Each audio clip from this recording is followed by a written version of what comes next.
Hello, right, live, tell me. It's coming through now clearly. Tell me, one of yous, tell me now. Tell me you can hear me now. Clearly, clearly, clearly. Reese, Edo, Jim, anyone. Tell me that you can hear a fecking crackpot without a cackle. Michael, you say that's fine? We'll take that number one. Edo, all good? With a double D. Right, so we've been first and seconded. Sean has thirded it. That's it, we're all in. We're all doing it. We're good to go. Right, I can't be arsed now. You've all done my fucking nothing. I'm finishing the show, I've had enough. Ah well, I was going to start this show about 7ish, but it was too hot. It was too hot in the tin can to start. So I went away, get an ice cream, a mango lassie, and then fucking problems, huh? And then I had real life problems. I'm listening here now. Cost to give this that sort of Radio Ramadan is in full effect. And at this point I can say, because we're not in Ramadan, and see after the month of Ramadan I'm going to... No, I can't say it.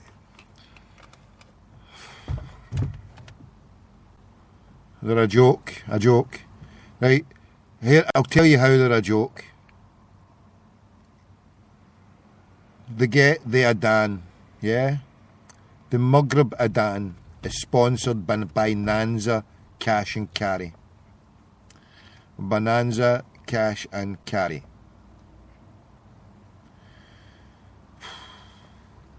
So a call to prayer, right? And they've got other calls to prayer. 5 of them in total throughout the day. And in the blessed holy month of Ramadan, they, in their infinite wisdom, sell, as part of the capitalist part of the capitalist system, they claim it enables them to keep the radio station functioning. But they actually sell the sponsorship of a prayer. They sponsor a prayer. And for me, anyway, they've got the good intentions, so they say. They do it for the best intentions. God willing, who knows? And then they do free mixing, other problems that they've got there. But c'est la vie, everybody's got problems. He without sin cast the first stone. I'm just worried about all the problems that I've caused in my life. I don't care about anybody else's problems. Whatever your character defects or character flaws are, I couldn't give a flying monkeys. I've got enough to deal with myself. I'm up to my head in it now. Right, so we're live. Is this live then? No cackling, no robotic pash. If you want, give me a call, 01414161888. Wish me well as I go for my fasting. It's been put off. It's been put off just now for a day. The moon hasn't been sighted, apart from the old button moon. Look at that, I'm just looking at old Kevin Bridges. What's the matter with him now? Does he get an abscess? Just bossed the gym, feeling sharp. What's the matter with him?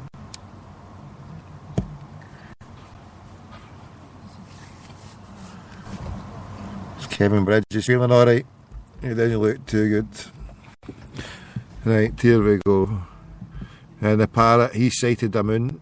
He's got button moon. How dare he put that on there, button moon. The parrot put button moon. I asked for the sighting of the moon. The parrot puts button moon. He's having a giraffe, isn't he? Channel 5 documentary, the BBC. You still at the pranks? Somebody said, are you still at the pranks? Oh, it's sting operations. I don't do pranks, I do sting operations. Who's that? Shane Campbell. Right. Wait. Right, what Fanny's not tweeted and retweeted?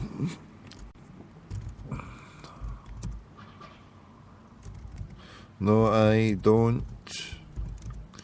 And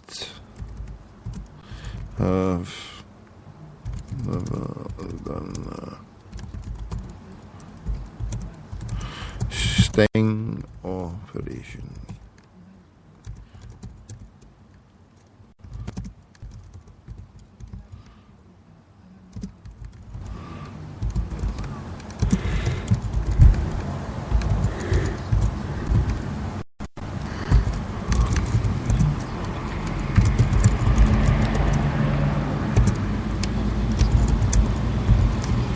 Hold on, I'm just putting a message here.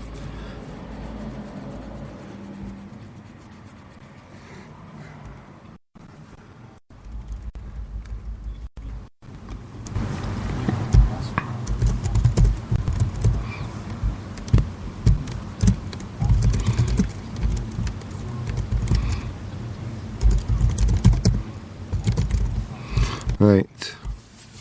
Sorry, I'm just posting a message here. I was looking for the parrots. Somebody asked if I do pranks. I was just putting it there. No, we do stings. This is a sting operation. I need a double espresso. Oh, don't even start now. What time is it? It's 11:15. I need a double espresso, says Edo.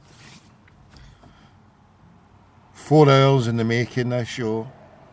With technical issue for the last hour. And now Edo says I need a double espresso. Yeah, that's right, you know. Yeah, that's fucking right. But you know what? We're just going to have to shoulder on. We're just going to have to take me as I am. Yes, we're wired to the moon with ginger beer.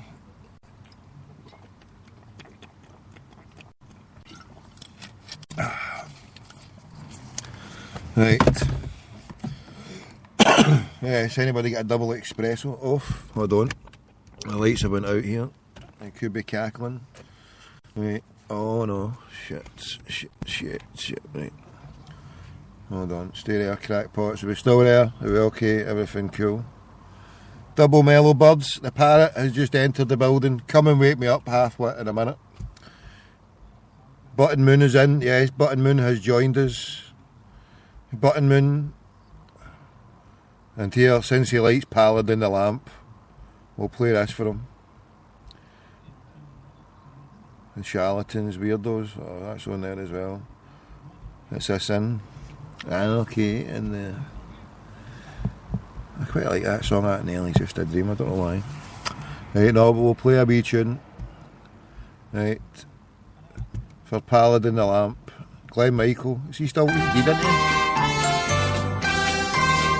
Poor old Glenn.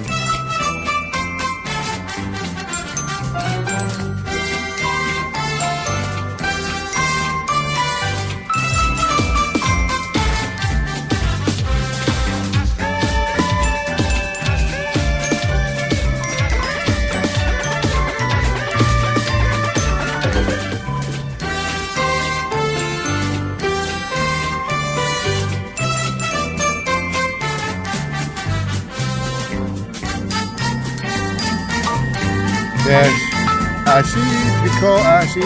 Come on, who remembers lying there absolutely rubbered, jaked out your tits in an eckie, and then on a Sunday afternoon, with the worst con down ever, having to deal with a family, Paladin the Lamp and Glenn Michael came on. FFS, as they now say.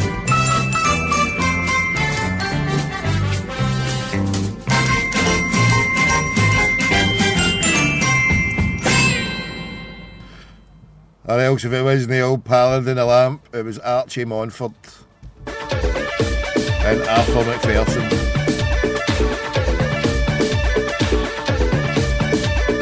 Acid, the musical phenomenon, only for the headstrong, makes you wanna dance, move your feet, puts you in a trance, keeps you on your feet, we call it acid.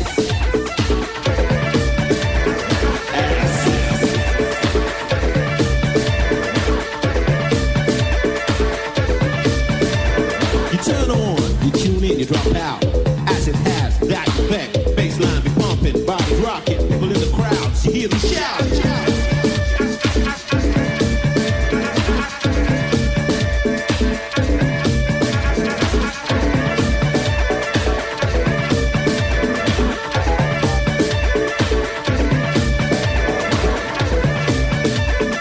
If you thought it was a drug, now you know you're wrong. You hear it in future, zoom and spectrum. We call it acid.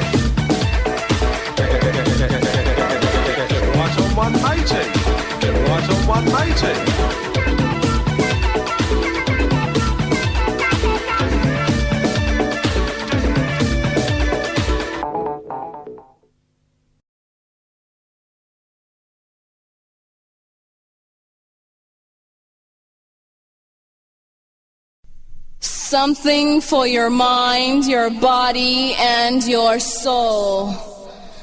It's the power to arouse curiosity, the purpose, the goal which one acts on. A journey of force, hot like the sun and wet like the rain. Rhythmic movements in unison with others prolong an act of sensation with no limits or boundaries. Eternity is past. Wrong is right. It's the point of greatest intensity. Pleasures of the highest sense. Feelings of warmth and security. Willing and unwilling sensations of the mind. A condition. The ultimate seduction. The realm. The crackpot. The McDougal. The half-wit Fangita, the Babylon Zoo. Right, what's happening out there? I feel I've been a good boy, so I don't want to phone no brass hookers anywhere. Feel like a good boy. I've been given a preview for a fast tomorrow. It's now been put off.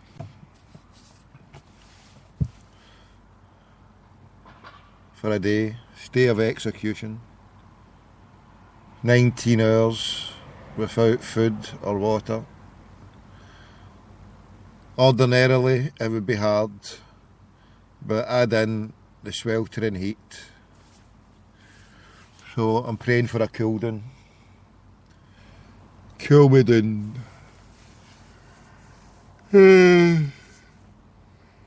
Hey, I should have got one on it. I meant to go earlier and get a drink of caffeine.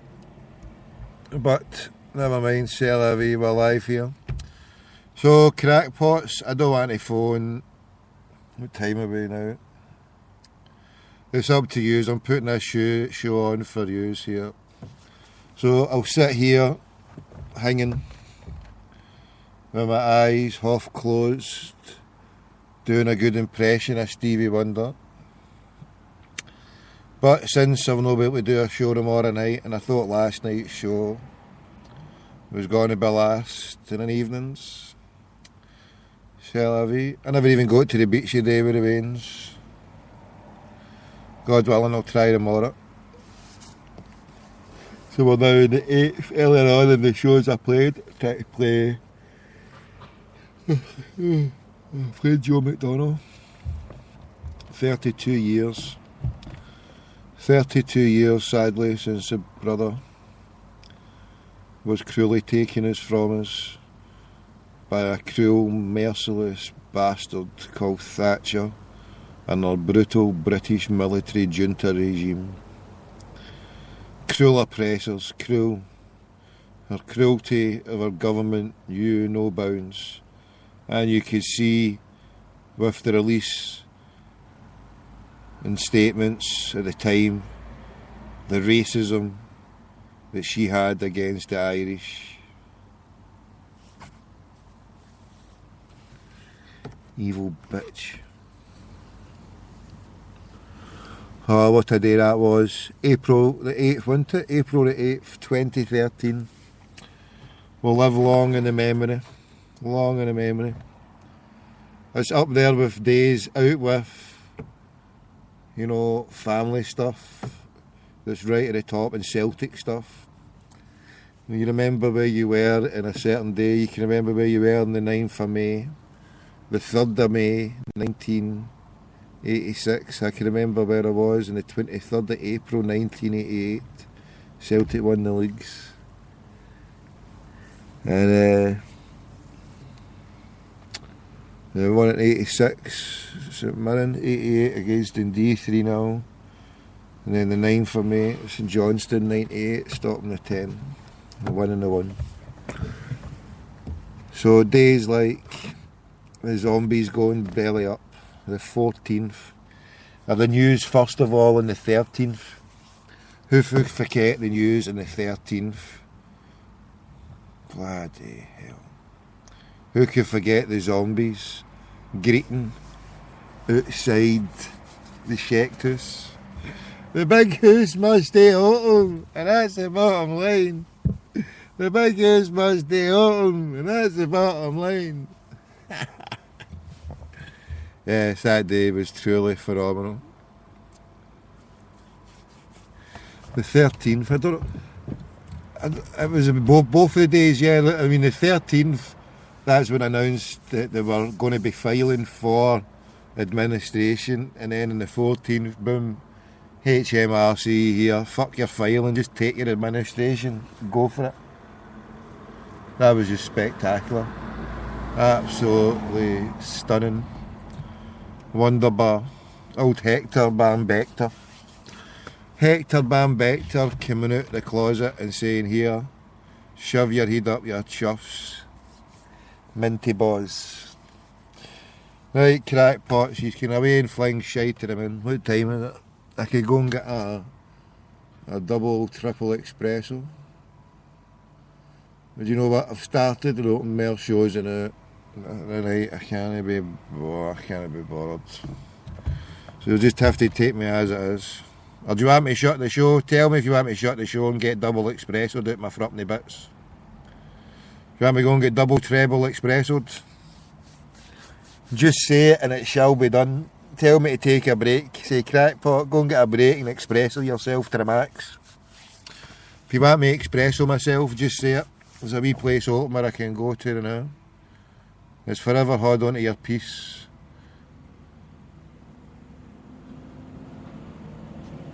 You want me to go and get espresso? Give me a call or get me out here to get espresso. What is this? Sequel? Oh, I am listening. If you seen Spotlight last week, it would spark an idea. Mad Willie sting operation. What? Spotlight last week, it might spark an idea. The Mad Willie sting? What Mad Willie sting operation?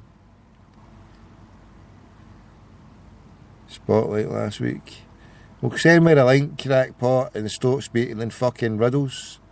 Shane Campbell, the Riddler. I've got the Riddler on here. Right, anybody get Batman? Somebody go on the Batmobile. We've got fucking Riddler here. The Riddler's out and about. Right, I'm away. Right, I'm away then. I'm shutting the show down. Come back in 10 minutes. The night is still young. Especially if I get an espresso. Right, I need an espresso. Oh fuck, I've no money.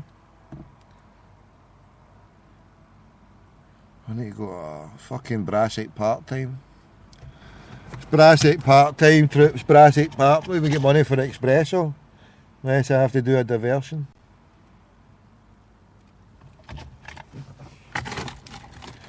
It's Brassic part-time crackpots. Oh, look at this. Tell me I've got a couple of nuggets somewhere. I've not even got a couple of nuggets, look. The bag is empty, crackpots.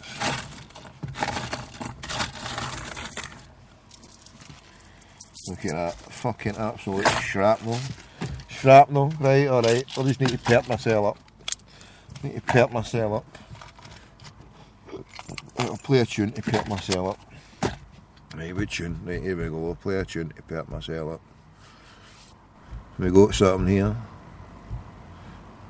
Here, talking about that bitch. Take this, you fucking cow. Maggie, Maggie, Maggie. Fucking bun, bun, bun. Maggie, Maggie, Maggie. Bun, bun, bun. Here, take this for the hunger strikers, you bitch. Oh, somebody's phoned us. Who's phoned us? Oh, what's them? Oh, recent. Off. The parrot. No, you're banned with your fucking button moon gag. You can button it. We'll take a vote. And I'm going to put the foot down. You're not getting on until I played this tune. Quadrophenians, Maggie. Oh my God, she's getting thin. Must have made me grin. Attacked for one, attacked for others. She took the mail from my brothers. Your iron fist was fancy free. Caused lots of pain and misery. She took the honors at this spot. She took the job, she took the life. Oh, and how long, Maggie, till you pass away? Gotta have me alive today. Gotta party all day. How long, Maggie, till you pass away? Gotta have me alive today. Gotta party all day. Yes, we were partying at the time it happened. We were partying all day and all night. And you were there. God bless you. Try to make them wear prison clothes. We wonder why, but nobody knows. You stood back and watched 10 men die. One for murder, I wonder why. I'll tell you something, I'll tell you now. Can't wait till you die, your precious cow. Oh, and how long, Maggie, till you pass away? Gotta have me alive to drink. Gotta party all day. How long, Maggie, till you pass away? Gotta have me alive to drink. Gotta party all day. Oh, oh, oh, oh, oh, oh, oh, oh,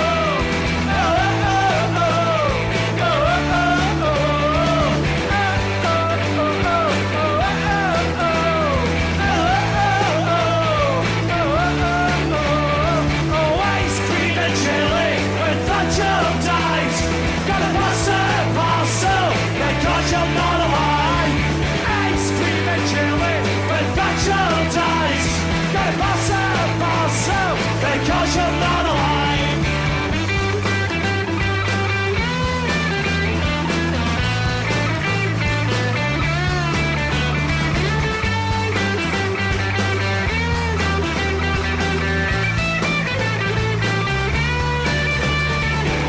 Well, oh my God, she's getting thin.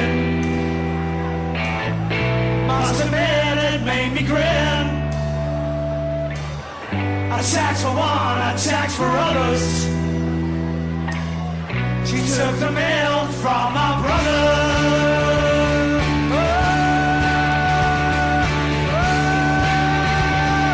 One, two, three, four. How long, Maggie, till you pass away? Gotta have me alive to drink. Gotta party all day. How long, Maggie, till you pass away? Gotta have me alive to drink. Gotta party all day. Ice cream and chili with Thatcher dice. Gotta pass out, because you're not alive. Ice cream and chili with Thatcher dice. Gotta pass out, because you're not alive.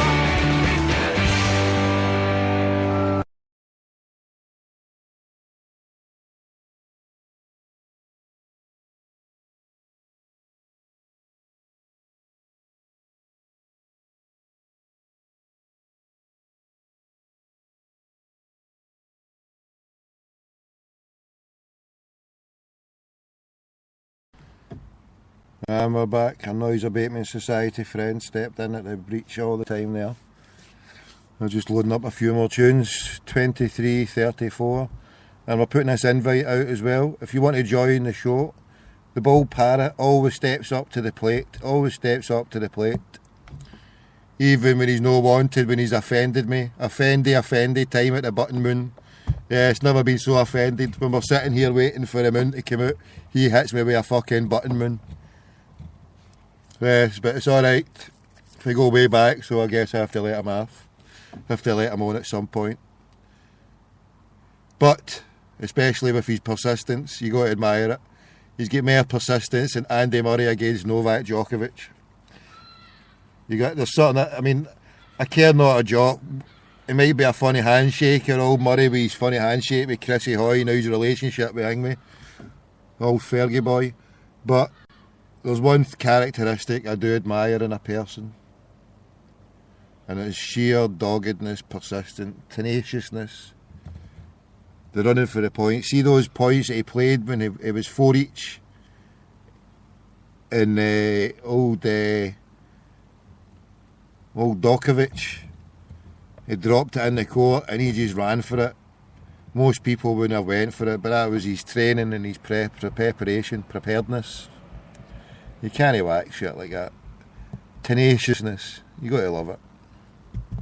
And so I'll put this tune on right, hold on. For everybody who is a persistent bastard. Let nothing get in your way. Right?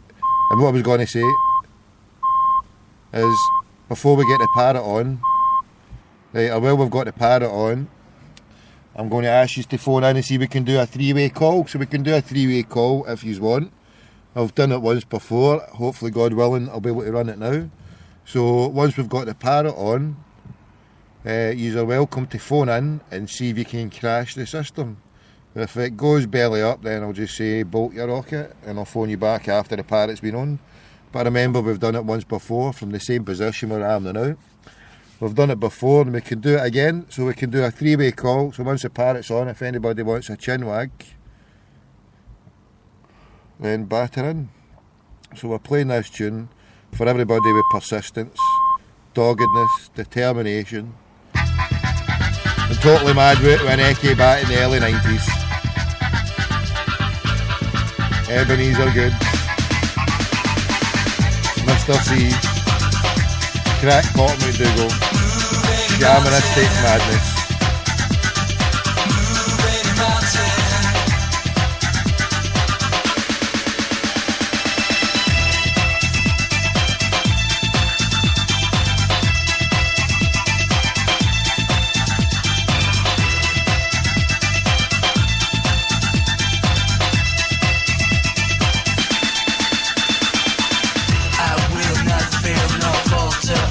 Succeed. My perception is altered. I do believe faith is so strong. Now nothing shall bar my way from conviction. No fiction. This is my day. I can move any mountain. I can move any mountain. I can move any mountain. I walk so tall, ascending. I stand so high, earth below me, revolving above the sky. I feel no fear, to be here is oh so fine, shining brightly like sunlight inside my mind. Not that any mountain is capable of moving, achievement of the new generation who are proving. You can be what you wanna be, let your soul and your body and your mind be free, one of a kind. We all are that, we're going all the way is where I'm at, with delivery smooth like water from the fountain. That's why I can move any mountain. Move any mountain. Move any mountain. I can move any mountain. I can move any mountain. I can move any mountain.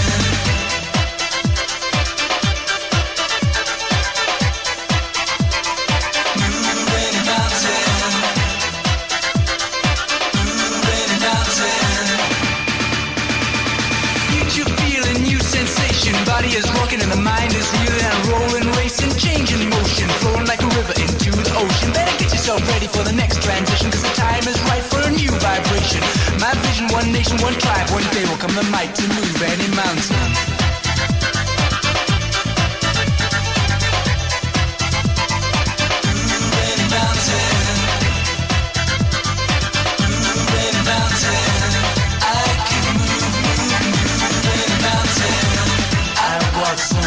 Ascending, I stand so high, earth below me, revolving above the sky.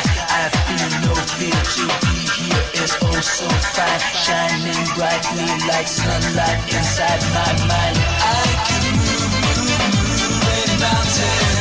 I can move any mountain. I can move any mountain. I can move any mountain.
Ah yes, there we go, you can't like stuff like this. Yes, from a crackpot in a taxi, bona fide taxi, if you don't believe it, here we go. We get the sound effects here, sound effects and everything. We're here live, if you don't believe it, there we go. We're ripping off a multinational broadband internet connection. This ain't no sound effects, this is live. I'm a mad crackpot in a tin-foiled, armour-plated Skoda upgraded to a Mercedes. Sometimes it looks, it's one of the shape-shifting motors that sometimes it looks like a Skoda, but it's in fact armour-plated Mercedes.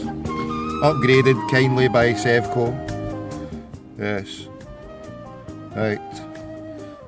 You can't whack the old taxi thieves. Remember wee Danny DeVito? Carl Lane. So he married, are they divorced now? They're divorced, aren't they?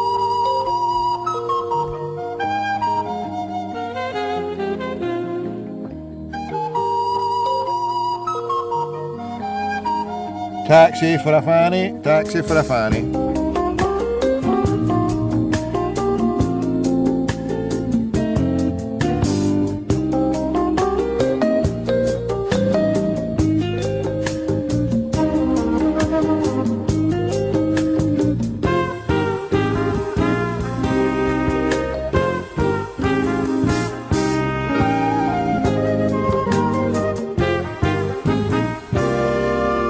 So here we go, we're live.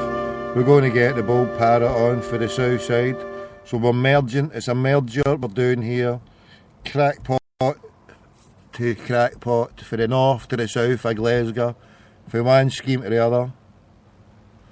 Right, so this is how we roll in Glasgow. And we're offering this out. If you're in the east of Glasgow, if you're in the northwest of Glasgow. If you're for the drum, we'll even let you on if you're for the drum. For the drum chapel. Hello. Yes, Mr. Parrot. How you doing, comrade? Alright. I didn't think you'd noticed the wee button when you never retweeted that in. I know, I never seen it till later on, because when I had the problem then I went away and it wasn't till I was out later on, it wasn't till I checked my phone. When I had to put my Wi-Fi on, I didn't even get my credit on my phone. It's Brassic part-time, I'm thinking of contacting Portsmouth, Dunfermline, Hearts and Rangers and organising it. I'm the compere, Brassic part competition time, all the Brassic people together. If you're bankrupt and you know it and you really want to show it, then here I'm a total penniless billionaire here. What's happening anyway? I'm happy. You know what? At times, see when you've got see when there's nothing, mate. Fuck money. There was something I tried to make it into a short tweet earlier on, but I couldn't. It was on Facebook. As I said to you before, Tommy, I've heard you use it. As the great Casanova poet Thomas Ashe once said, "You can't take knickers off a bare arse. When I get it, you'll get it." That's it. But there was something I said. It goes 100 years from now, people will not care what house you had, how much money you had, what car you had. All that you take with you when you're gone is your good deeds that you're here. So it's about making good deeds and putting a smile on people's face and try to do it for a good reason, innit? I had my faith renewed in humanity today. I follow Channel 4 News on Twitter, and they put a tweet out saying, "All Grande Andy, the Duke of York, had joined Twitter." And I went, well, I looked at his page, just not graphic, but saying we have time when you're off the golf course to actually tweet. No, I put out a tweet saying if one of his servants or his royal corgis would be doing his tweets for him, How many people has he got on it? Do you know what? It was maybe about 11 o'clock this morning, and they had about 1,400 folk. What's he got now? I've not been back, mate, come on. No, but here, I thought you'd be stalking. I was writing a full report there. I thought you were going to be a full stalker until. No, but earlier on I was on that Andy Murray one, and I refreshed it. And at one point he was knocking out about.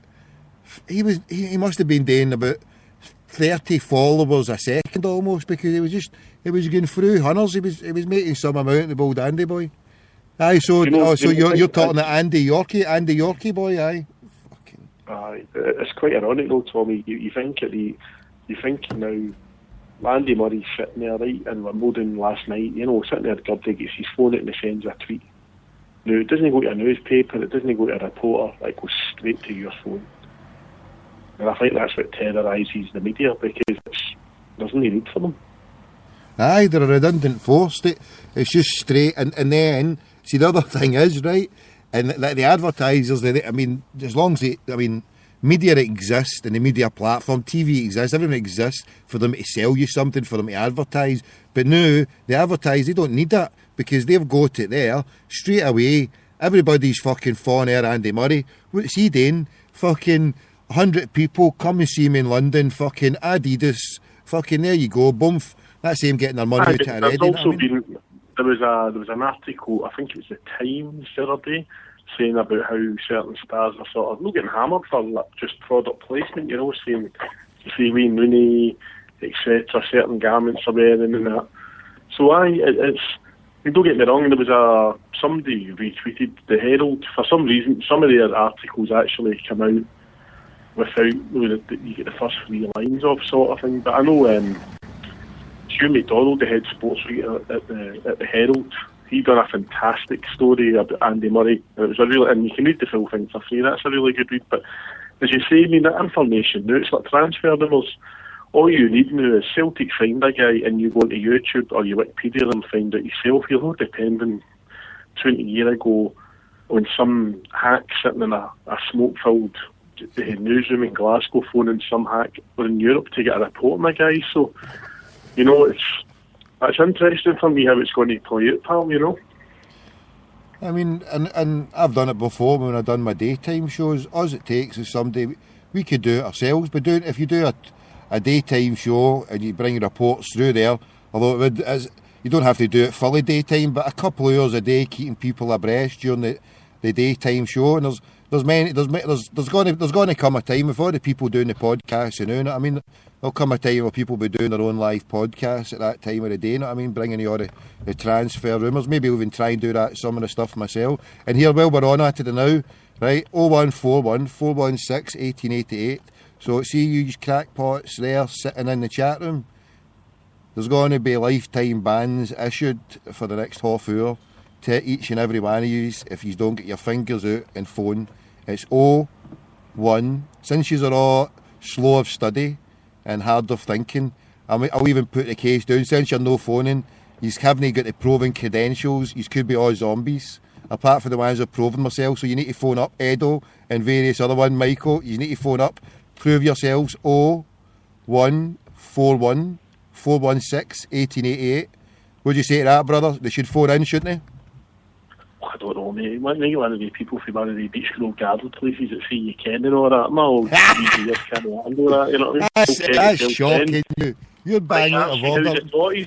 You know what I mean? You're shocking. Leave the Beach Grove Garden. If anybody's fit up north, don't listen to this fucking crackpot. We take anybody. If you're a half-wit with a half a brain... We're going to go into the fucking flower pot, man. We get somebody going to go... Oh, you stop putting people off. Look, just because you all can't be from the south side of Glasgow with a part like you. I'm absolutely devastated. You mean you played probably my favourite iconic piece of TV music, which was the Taxi soundtrack. I remember getting over the ridge in a yellow taxi in 1996, and when I was working in Brooklyn, I went, oh, and I just thought a taxi, but the great Andy Kaufman, come on. You remember Andy Kaufman in it? I don't know. Oh, somebody's phoned. Stay there. Add to group, you need to tell us, I don't. Wait, hold on, whoever's here, I've answered it. Hello? Turn that radio down. Turn the phone you right back. Turn that radio right back. Okay, thanks, pal. Right, hold on. Hang on. Right, who's Anne Cochran? The chat room should be going alive in it. Andy Flint, Man in the Moon, the guy who played Lackley, the wee foreign mechanic. Okay, yeah. Boys. Right. Aye, well, all right. You met him, aye? Or you came on the radio? Oh, no, he was, if you've never seen it, probably, I know Jim Carrey's not the best actor, but his movie, Man on the Moon, the Andy Kaufman life story, what a movie. And yeah, Andy Kaufman got arrested, so he only went into that because he was pressured. He hated doing it. Did he? And he was promised he would get like his NBC fall and Christmas specials and all that. Oh. Right here, stay there, we'll get... Hello there, Tommy. Hello, who's that? It's G. Bunty. How you doing, man? No bad, mate. How's yourself? Listen, I've listened to you, mate, since 10, 12 years ago. Would that be right? On Talk Sport and talking through the night. Aye, mate, aye. But I'm not a stalker, honestly, God, mate. I'm not. I just happen to be up at that time of night. You know what I mean? And, oh, God bless, mate. Thanks for phoning, mate. Or else out of work or one of the two sort of things. You know what I mean? Anyway, back to kind of like. I just seen your thing on Twitter there, listening to Monday night late night live show. I just like your opinion on certain things. What do you think of that guy? I mean, obviously, what that prison thing, what the Americans were doing was fucking really bad shit. You know what I mean? And I've been reading, and do you know that a newspaper? You must know it, The Nation in America, The Nation newspaper. Like one good newspaper. Just as they're signing rights for gays and lesbians to get, which I've nothing against or for or whatever, right? I'm just saying everybody should be treated equal. But see, at the same time that's happening, see, in the Nation newspaper, they're just after passing a law or putting back to the lower court the anti-racist law about voting and whether you're getting discriminated against or not. So it's no really a cause for celebration. It's like, you know, we're taking a step back here, and there's actually right-wing Tea Party guys that are bringing out lawyers and all that sort of thing to say, listen, we can get this guy on that and this state law on this and get, you know, we're going back away, man. We're going back away. And as for Andy Murray, by the way, I think he's a good Hibs supporter anyway. Here you go. Is he? He's definitely a Hibs fan, aye? As far as I know, Tommy, he's a Hibs man because his granda played for Hibs, honest to God. Did he, aye?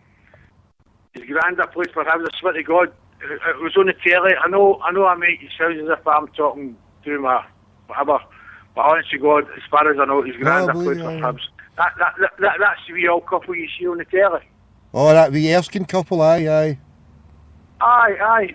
He played for Hibs.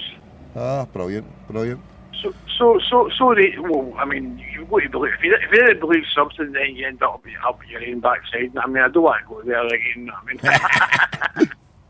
But listen, we've got the parrot on here. This is brilliant, mate. We've got yourself and the parrot. So Parrot, the brother there was mentioned. Is James into you said there? Aye, James.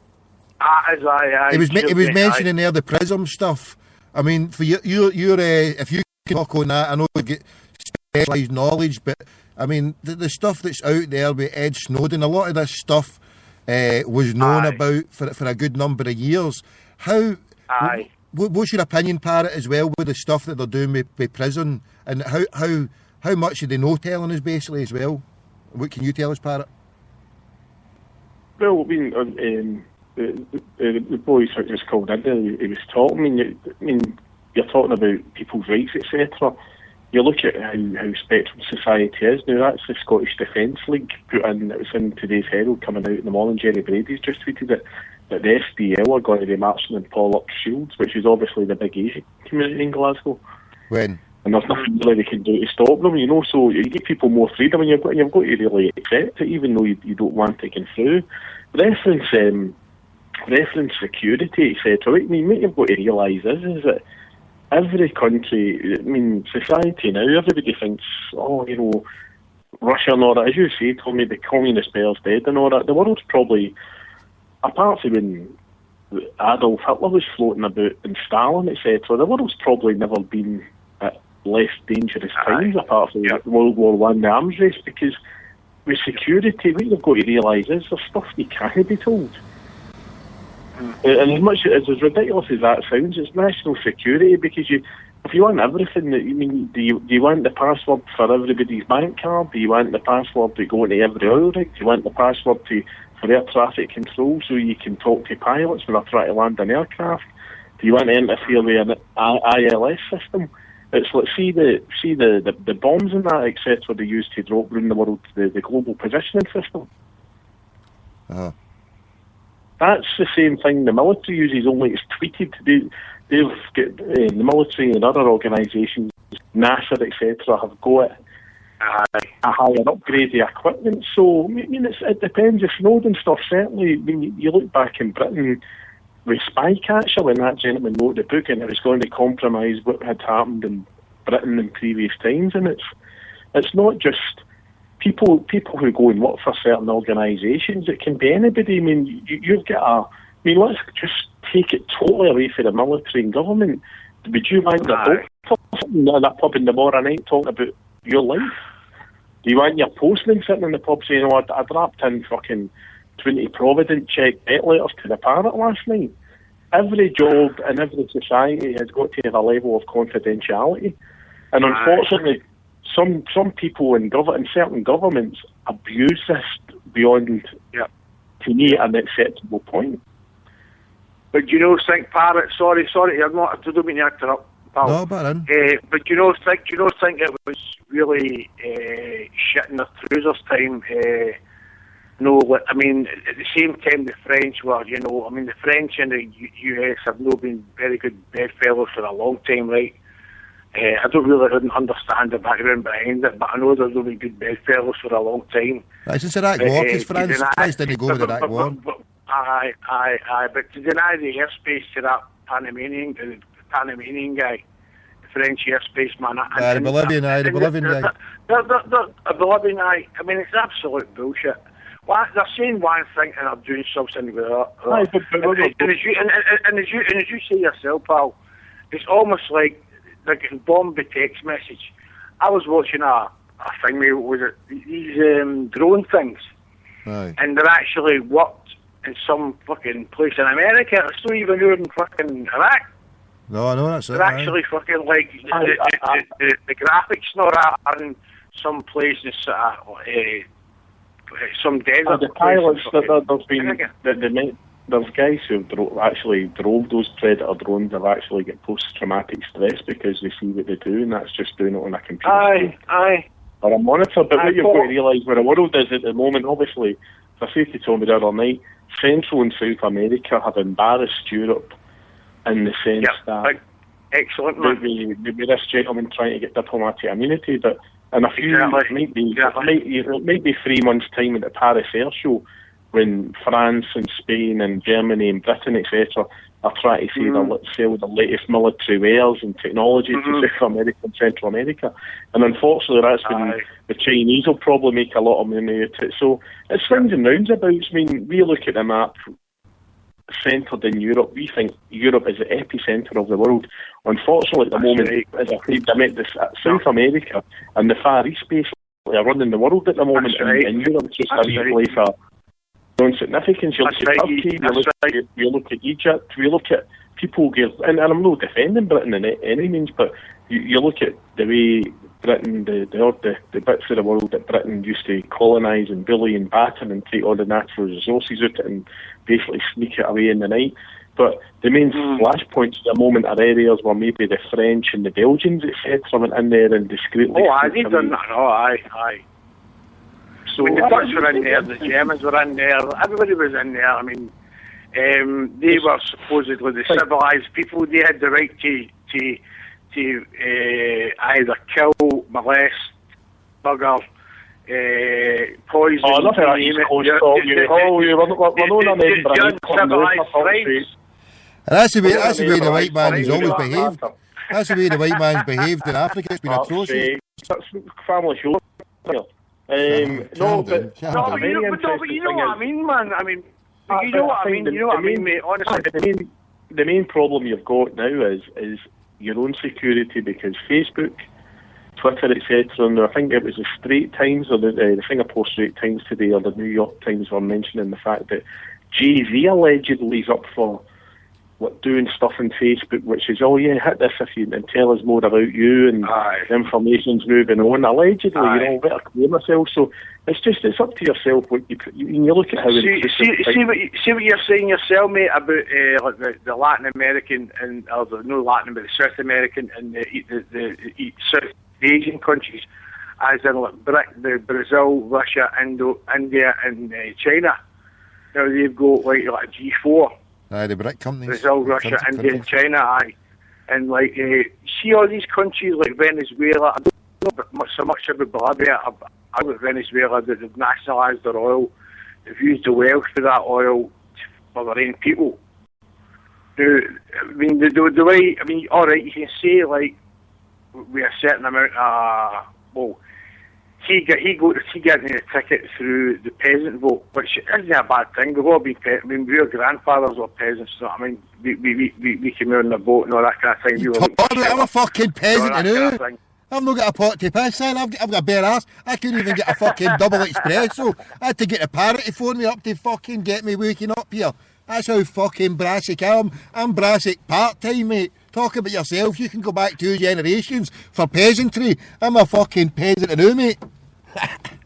Well, listen, I'm a fucking peasant now, man. I'm walking about in my fucking gym jams here, man, at fucking 12 o'clock at night, man. You know what I mean? I'm walking about with shoes with no fucking... Whereabouts are you from, mate? Knightswood. Where? Knightswood. Oh. Knightswood, Lower Drumchapel. I don't fucking tell us about it, by the way. It's a fucking hell of a weird, man. So here I've stayed here all my life, man. I swear to God, it's been down the fucking toilet, man. The place my wee auntie, God rest her soul, she used to live near the wee canal. That's where I stay. I stay in, not to be too exact, but Glaive Road. I don't know. No. Don't be too exact. The CIA, FBI's listening in now as we speak. Fuck's sake. No, as I say, no, but what were we talking about there? Craig put me Dougal time prism. The man in the mirror. Right, anyway, let's jump on to more serious matters. Celtic. Are we talking about Celtic here, or do you want to talk about prism? Or you want to talk about gay marriage? We'll talk about Celtic and gay marriage, What about gay marriage? I don't know about it. You tell Anybody me. proposing? I'm not proposing for anybody. I'm an equal opportunity crackpot show. Enough of this north of the water voodoo. You've got a bit of the suicidal family on here, outrageous. We get the north, we get the west, and we get the south here. Right, so Celtic, right, so let's get the rumour mill started. I say we should go for Messi. I'll tell you a I classic. don't. Honest. Well, sorry, on you go, Parrot. No, I just want to say once again, these blogs have appeared that, and the bold Kyle's come out, the cash and carry in black. That's how shite he is. That's how bad that fucking rate is. Stay there, hold on. Saying to Neil Lennon, don't buy him. If you sell Victor Wanyama, I'm the man to replace you. Show you want to come on and read it, yeah. Who's this Parrot? I've got to be honest with you, mate. I've never bought a paper in my life. Well, I've. Oh, neither have I. No, I just 20 years ago, I don't buy a paper, man. I read on Twitter. I know it's Kyle was talking today in the Celtic feed. I've seen people retweeting etc. saying that Kyle said to Neil Lennon, "Oh, don't buy MD when you sell Big Victor. I'll start running the show." But he's a cash and carry in black. Last season, Charlie Mulgrew and Paddy McCourt were my shit list. This season, it's Kyle T's at the door. Who you like a fucking is it like Salem witch hunt with a parrot? You're up there in your parrot's perch giving a fucking Salem witch hunt in the cellar. Oh no, that's not this season. No, that's fucking season, hell, bum at the stake. Fucking no, but hold on a minute, right? Right, hold on. I'll take the devil's advocate, right? Because I helped reduce his name with you the other night. But sitting here and seeing that tackle, because it broke memories back, because that's the point where I get back. Because I called that cunt Keevan's a soup taker, and it was after that bastard McCulloch fucking tackle, which was outrageous. So you got to give the boy his due. He was in a good position up until that, and he played well for the 6 months, and then that fucking knuckle dragger took him out of the game. So I think we've got to give him the benefit of due. James, what do you think? Come in here, James, give him the benefit of due. He could not leave Victor Wanyama. I'm not saying that. We've got to give him a fucking chance. That's what I'm saying. Get him out the door. No, shut up. You're getting banned. Who is this we're talking about here, baby? Kyle. Berham Kyle. You're the deciding vote. I'm saying give him a chance. I've got to say, man, I would give him a chance, man, but I certainly wouldn't be giving him any more another year anyway, man. Another year? What's this fucking Johnny Logan? What's another year? Outrageous. Get him out that. Listen, the majority voted Parrot. You fucking shut up. It's a fucking vote. You've been outvoted. Give him another year. £9 grand a week. Fucking the best ball chaser in Scotland. Pity he never cashed. No, but listen. I'd rather have Paddy McCourt playing that fucking role when I hated him this the wage. Oh, you're a fucking outrage. So yeah, Paddy McCourt's for your army number one. What's another year with Paddy McCourt? But I know. Bring Paddy back. Get him back. I'm leaving by that. Bring on the Derry Pelly for 5 minutes and get a. We'll still be singing his song. I'm going to miss for that Gruns of Section 111. The boys and lasses that sat below me and gave it loud. Peter Lowell, these fucking shite pies. Tony Hamilton, the lot of them, fuck them, fucking listen, I was hearing about the what was it? Who was it last night? It was John, and the guys for the Green Brigade were phoned up, and they were saying like, I've been talking to my cousin about it. See this ass are getting up. Hold on, stay there, both of you. Hold on. I'll phone you straight back. It's just crackling too much. We'll get a fresh call. 2 seconds, right? We'll get back. I'll get a live discussion going on down here with a couple of crackpots. We just call group again and we get them back. 01414161888. Don't phone because I don't think I can take more than 3. But we'll get you on. We'll do another. Stay there. Hello? We both there? Right. Crack on, who was on? Aye, so, see this, I don't dispute it, I've seen the videos and everything, all that, but the Polish heavy-handed observation tactics, the only tactics seem to be what happening at Celtic Park and the away section of Celtic games. They get thrown out of court. Is it no time you maybe went to Europe with us or some other fucking body, man? Strasbourg on it, the European Court of Human Rights. There was going to be something done. This is my cousin's like, it's harassment. It's fucking harassment. There's Celtic today put out about the Cliftonville away game that you had to be a grade A away season ticket thing and all your travel details and all that and tickets. Now, as much as this board's me to say it, and don't take this the wrong way, ending the fucking chat room who lives in the north and all that, please don't take it the wrong way. But it's part of the fucking United Kingdom you're travelling to.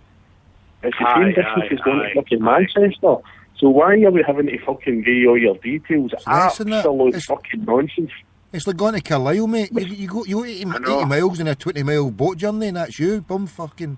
So you're looking at that, and we look at the alleged stuff about people saying about their Celtic guarantee that their details haven't been given out. Now that's all right if it's the police force, although I'm not happy with it. It's the police force of Scotland. So if I want to go to that game next week, I've got to let a police force know in Ireland what my travel arrangements are, and know what that police force is predominantly made up of. So I can't travel to one bit of the United Kingdom to another part of the United Kingdom without letting a football team I support know. So do you know what? Absolutely no chance. Ridiculous. And the fact that they're buying into that and taking it is pish. We're so back to freedom of information again, isn't it? Or rather, the abuse of information, isn't it? It's like, and the people that have got hold of it. And them using it for their own purposes, you know what I mean? If they want to get to you, they'll get to you, you know what I mean?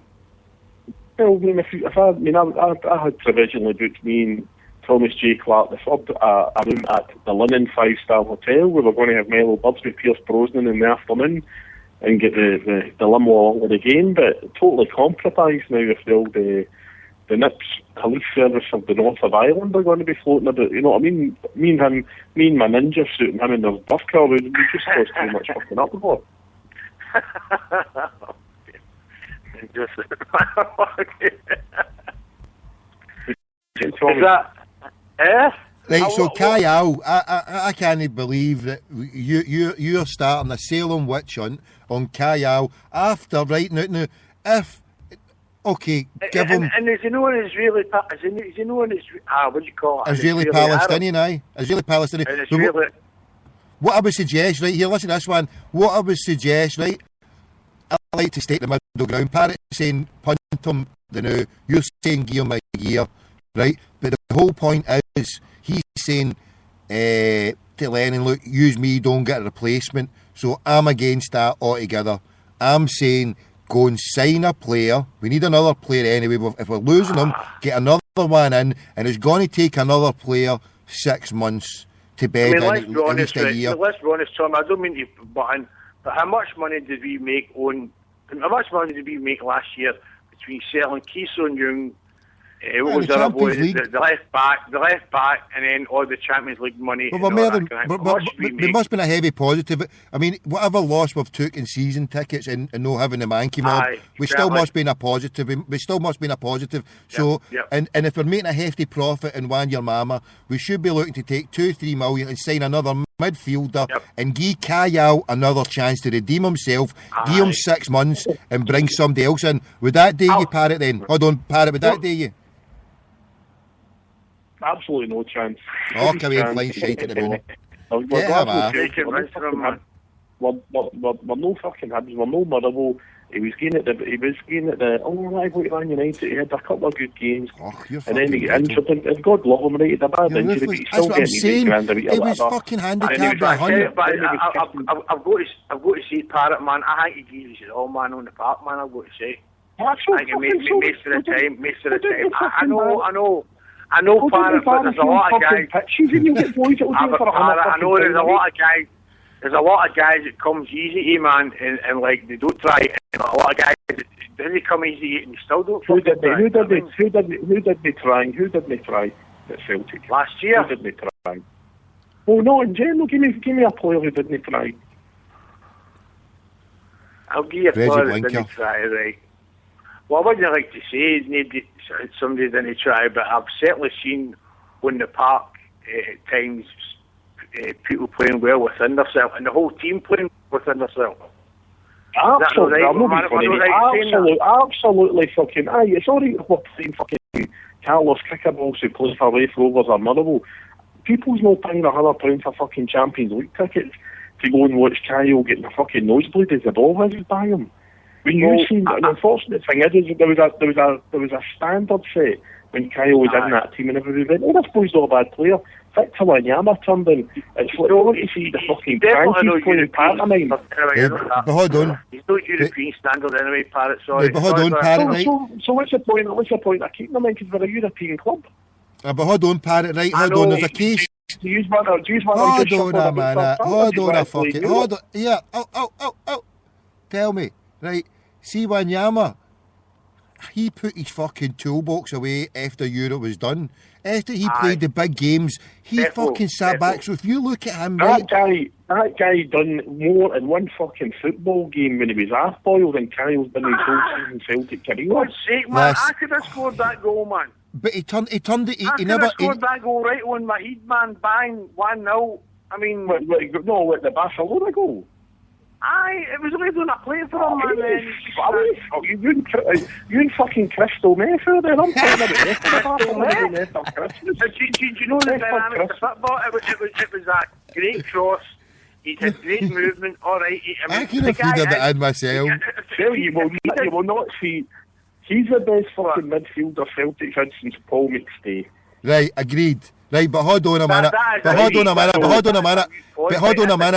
He never... But let's be honest about it. That cross for the Wanyama goal, if my granny couldn't go in the end of that, man, I'd be... No, it was a powerful header. You got to give... No, but listen, hold on. Right, that was a some goal, right? He fucking... No many people could have went on there and did that, right? You got to give him credit for that. But I'm saying... Hold on, I'm not made that point. Shut up, you're fucking both bad, you cunts. Listen. What about when he flicked the ball over that in the effort? He didn't fucking caught it and ran away against Europe's two best midfielders. It's breaking up, listen. The two tackles, I know the two tackles. No, when he flicked the ball over, fuck he's up, right? Get to fuck off my fucking phone lines. Talk away to your fucking selves. He's a banned. Fucking can't get a word in edges. A main fucking show. I was crackling it. Fuck, we'll get him back on. Fucking Hugh Keevan's a second here.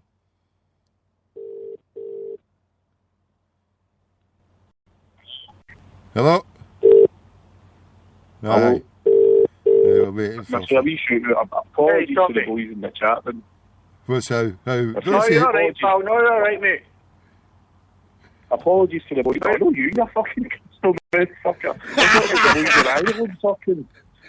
Boys in Ireland, I was just making the context point about Belfast. Unfortunately, it is part of Ireland, but over here, they is we don't need passports, etc. to go it, so why are Celtic demanding more details? So apologies, 100% sympathetic. I didn't obviously overemphasise the point enough before I was making my own part. You've Connor the same. Kyle talk. He's fucking. I don't know. No, hold on. No, but hold on. Connor's here saying Wanyama can't pass the ball. What's your thoughts on that panel? Can Wanyama pass the ball? Does he need to? Wanyama pass the ball? Does he need to? Ask Connor. Well, I'll tell you what, I'll hang up and Connor can phone in and he can tell me that they ran up. Can Kyle fucking pass the ball? Can Kyle even fucking get the ball? That's one guy that has not been in my radar for fucking yonks. Beram Kyle.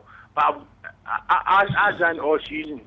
I know he's been injured or that. He's not played. I know he's not played, man. But I would give the guy. Do you know what he is? He's a fucking Palestinian Darren Anderton. He's been in their hospitals and fucking Dr. Kildare. Can you come to But he's fucking... He's got a petrol ball waiting for his fucking P45 coming, you know what I mean? He's not been getting up... He's went through their bandages and that fucking mummy's triology, you know what I mean? Fucking pish, get him at the door. Who else do you want to watch? Right, okay. European team now. But the thing is, who else are we going to get for? I mean, see, Beram Kyle. He's no for Europe. Maybe for the early rounds. You see if it's going to be the same as the same standard of teams we played last year.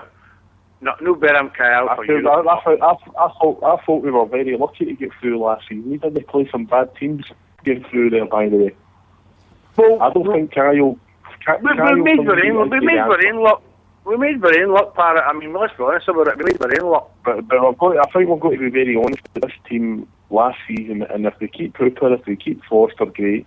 But we've got to be looking at guys like no Well, see that European See that kick out by Foster. See that kick out by Foster. Do you know he meant that for that was an almost like a punt up the park towards walk, by the way. You know that? The what, sorry? No, I'm talking about. The man in the air. I said it was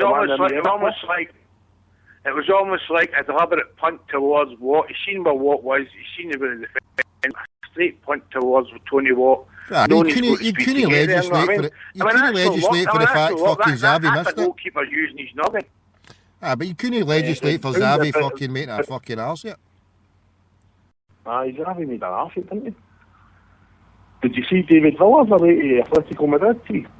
Who? David Villa. David Villa, £4.5 million. To Atletico Madrid? He was getting touted for that. He went for £4.5 million at Barcelona, was it? Or years ago? No. He for went to Atletico Madrid today for £4.5 million, and Barcelona keep 50% of any future transfer money. He's in his 30s, but they paid about 30 million for him, did you know? 20 odd million for. He was top scorer last year, wasn't he? Was it no? No. No, Messi was top scorer for the year of that team. Bangura. There you go, hold on. Everybody's got an opinion on Bangura, man. Because I don't know, man. Look at the hypocrisy of it, right? He fucking sits there doing a Salem's witch hunt for fucking the Fenian Pele and fucking Berham Kayal, and then he sits there blindfolded with fucking a Bangura fucking onesie over his head. I never said a fucking word, Nora. He's sitting there fucking Bangura up to his nut. What's Bangura ever done? That boy's never had a fucking chance. There you go. What do you mean he never had a chance? He's shite. He's shite, and he's still on the books. He's still on the books, he is, and he's shite. Well, I tell you now, see, as soon as he went back to Sweden, he was scoring for fucking fun. I mean, as soon as we go back to Sweden, he's scoring for fun. Let's be honest about it. The reports that were coming out of Sweden. What's fucking... That's not what took for him. But I mean, I don't know. Was he supposedly he was a heads up for Larson, as you know? He's a fucking... He couldn't fucking... I fell out with Larson. Didn't want to give me a fucking interview. Don't mention that name on here. That's an instant ban. Fucking mention his name. I've written off. I heard about Larson, by the way, selling photos. He's selling all that for about 50 quid and all that. Can't even give me a fucking interview. Fucking... Yeah, don't mention his name. I heard that, by the way. Is that true that enough? Is that true that enough, by the way? What? Larson, kind of like, over kind of fucking selling his fucking status and all that, but for his sale, no, for like, just for his sale, like, did he? I don't know. There's a brother the brother was there last night. Did the tap about it, but I don't know. Did he? Talking about it, it's a corporate thing. He has an X amount of money, turn up at this thing, and he does, and whatever happens, and then it's up to the guys who've organised the event managers who make their money or by selling stuff off and all that. So no know what they're in. So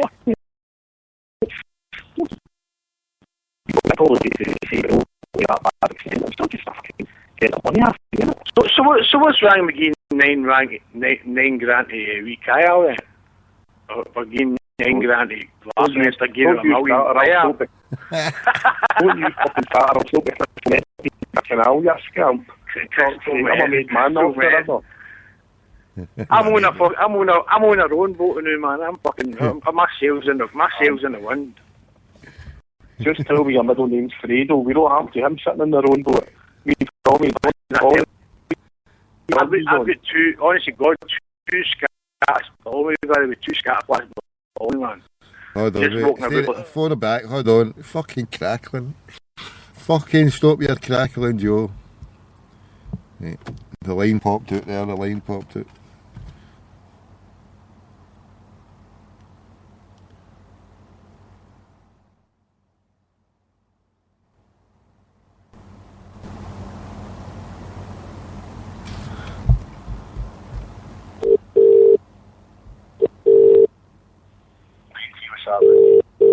Aye. Hold on. Right. Hi, lads. Aye, bad line. So I hang up as we do the fucking line dictating. So, well, you won't call me, you'll get 2 what? What they call scatter flats. I don't know why they call them scatter flats. Anyway, it's two junky bastards below me, man. And you pass by their house, man, and I swear to God, it is stinking of fucking opium, man. I used to sit a wee smoke of weed years ago, right? So I know the smell of it, kind of roughly know. But this stuff just knocks you fucking sideways, man. And you see them going out to get their hit and all that, and they're just like hop-shot fucking knives, man. Did you used to be in Greenchill? That used to be in Greenchill, just saying, oh, aye. Is that more nights? Who are you, Nancy Reagan? Don't you they call them the big boys for the big scheme will come here and spank your ass. You don't get junkies and nights food. Behave yourself, you. You did. I've moved down for the drum chapel. You don't get junkies and nights food. We didn't up until about 7 or 8 years ago. Until we came down to the fucking drum. Oh, the drum's a touchy subject. The main benefactor of the Tommy show's actually the president of the drums. So, can't beat the drum. Yeah, I'll be honest with you. See when the drum get as actually all the flats and all that, all the tenements all got done, and then like they were all renovated and all that. People had to be moved certain places. There's a lot of them moved in here, and the place just hasn't fucking recovered. Hasn't recovered. I swear to God. And Mary Hill as well. A lot can move to Mary Hill down there as well. Mary Hill, the drum. It's quite ironic though, because if you find anywhere in Britain or Ireland or in Europe with the name Knight or Templar in it, as well, they'll Masonic temples and all that used to run about the Knights Templar, so it's quite ironic that the Knights would is for Loxley Avenue. Oh, Loxley Avenue. I mean Loxley Avenue. Knights Templar. There you go. The Saint. So if David Murray's not been done for a while, it's obviously it's went to Raggy Moon. David Murray. I mean, he's always legless, that cunt, but... Oh, yeah, don't need none of that until his show. I'm not allowed to say that. I'm not allowed to say that now. Terrible. Right, Tommy, so Celtic's playing tonight against German team. Are they? Aye, and they're playing... I see, I better take the fixtures. They're playing tonight at 5 o'clock, at 6 o'clock Central European time, and they're playing against some German team. I can't remember, it's Hoofkampfen or something like that, and then they're playing against Saturday night, they're playing against somebody in the chat room, they put it up. So I've got the 2 games. And then a week on Wednesday, it's in Belfast, in the occupied six. Aye, the Emerald Isle itself, so hopefully, I mean, I know obviously you're talking to Chuck, who's getting his tickets and all that. Oh, no, it's good. When's the first league game? Our first league game's on the 3rd, isn't it? August? Aye, Ross County. That's the first one at home, and then we to play Liverpool away, don't we? Do you know MD is going over for the Belfast game, or? No. I don't know, I don't know. Well, my cousin may be going with my cousin to Pat McDade. He goes most away games. I don't know about going to Cliftonville, man. I mean, I don't know if he'd go there. Or Belfast or whatever. Best night out I've had in the British Isles, actually. Belfast, what a town that is. I heard there was a swastika, by the way, a Derry game the other day there. I think it was a GAA game. It was a swastika. There you go. I don't know why. I'm just saying that. I've just heard the report, and I seen a photo a swastika at a Derry game, and it was meant to be the Derry side of the swastika. It was a GAA game. I don't know what I just... Can that be verified, Parrot? Can you verify that? I can verify it if you give me a well, I can. No, I'm saying, can the Parrot verify it? Can it be Parrot verified? Can it stand up in the Parrot court? No, I don't really... It's being a good poll acty, with the greatest respect, there's a lot of GAA stuff goes on in my timeline. Not having a fucking clue about anything. I just follow the old Lithuanian polo and all that, Moss polo. I don't bother with any old fucking GAA. Lithuanian polo. I just stick to the whole country, mate. Get a couple of Kabbalah sausages on and sit and chill out and watch the troops fucking knock the puck about. You know what I mean? It's absolutely fucking boring as fuck, man. See how far. I mean, how long away is it now to a competitive game? A week Wednesday, did you say? At Cliftonville and that. And then the following week, so that would be what day? The 27th. So then we've got to. When's the next round? The Champions League game. We've got another 2 rounds after that. So this one's like a bye almost, right? So then the next game. I mean, it's not too bad having that extra game, but the next 2 games. They'll be drawing as in like a one lot of draws, as in you know who you're getting in the next round, the last round, and the second round, if you know what I mean. I want it. If we get a chance of getting the level at Arsenal, or if we get the level of Helsinki or Helsingborg, we've got a chance. But if we're getting the level at Arsenal, then we're going to come unstuck. But you don't know the level we're getting, no? I wouldn't say so much, Tommy. I just think Arsenal are fucking any great shakes, man. You know what I'm saying? You know what? You don't want to take on a level like them, mate. And fucking, you want a smaller level. You want a Scandinavian team that is fucking semi-part-time. You want a smaller team, obviously, right? I think if we get. Honestly, God, I'd love to get one back here in Arsenal after that fucking Eduardo wee bastard Byron shite. Fucking we Boric that night, man. That fucking.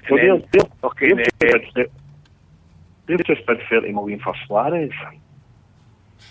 Oh, you're kidding me on? Did they get him? Did they get him?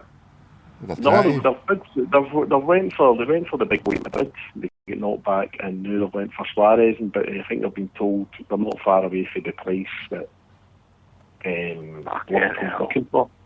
So I mean, this is what it's all these. You know, we'll get Arsenal and all that, but Celtic punched well above the weight last season. And guys like Samara, Fraser Foster, etc., were exceptional. So.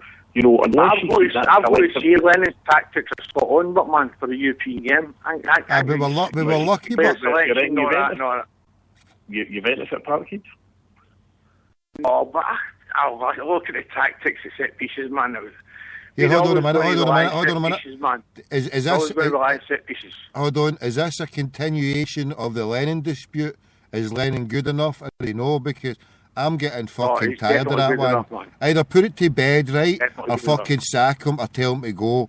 Because I can't even bother going through another season. His tactics are shite of this. We either go what we've got and fucking shut up and go for a double or treble. If we don't do it, we win the league and we get a crack at Europe, and then we go again. We either put up or shut up. Exactly. So, Tommy, in a nutshell, I'm definitely with you on that. Parrot, over to you. Would you say, have you got a Salem witch hunt? Right, Parrot, hold on, we need the Parrot here. Parrot, is a Salem witch hunt on for Lennon with his tactics? You already brought it up there. The good brother was saying his tactics, and then you cast up Juventus. Okay, he might have had a mare. His tactics against Barcelona are exceptional. I've got a problem with it. And Juventus already is a lot of those other circumstances. It was fucking WWE. Straighten up. Hold on.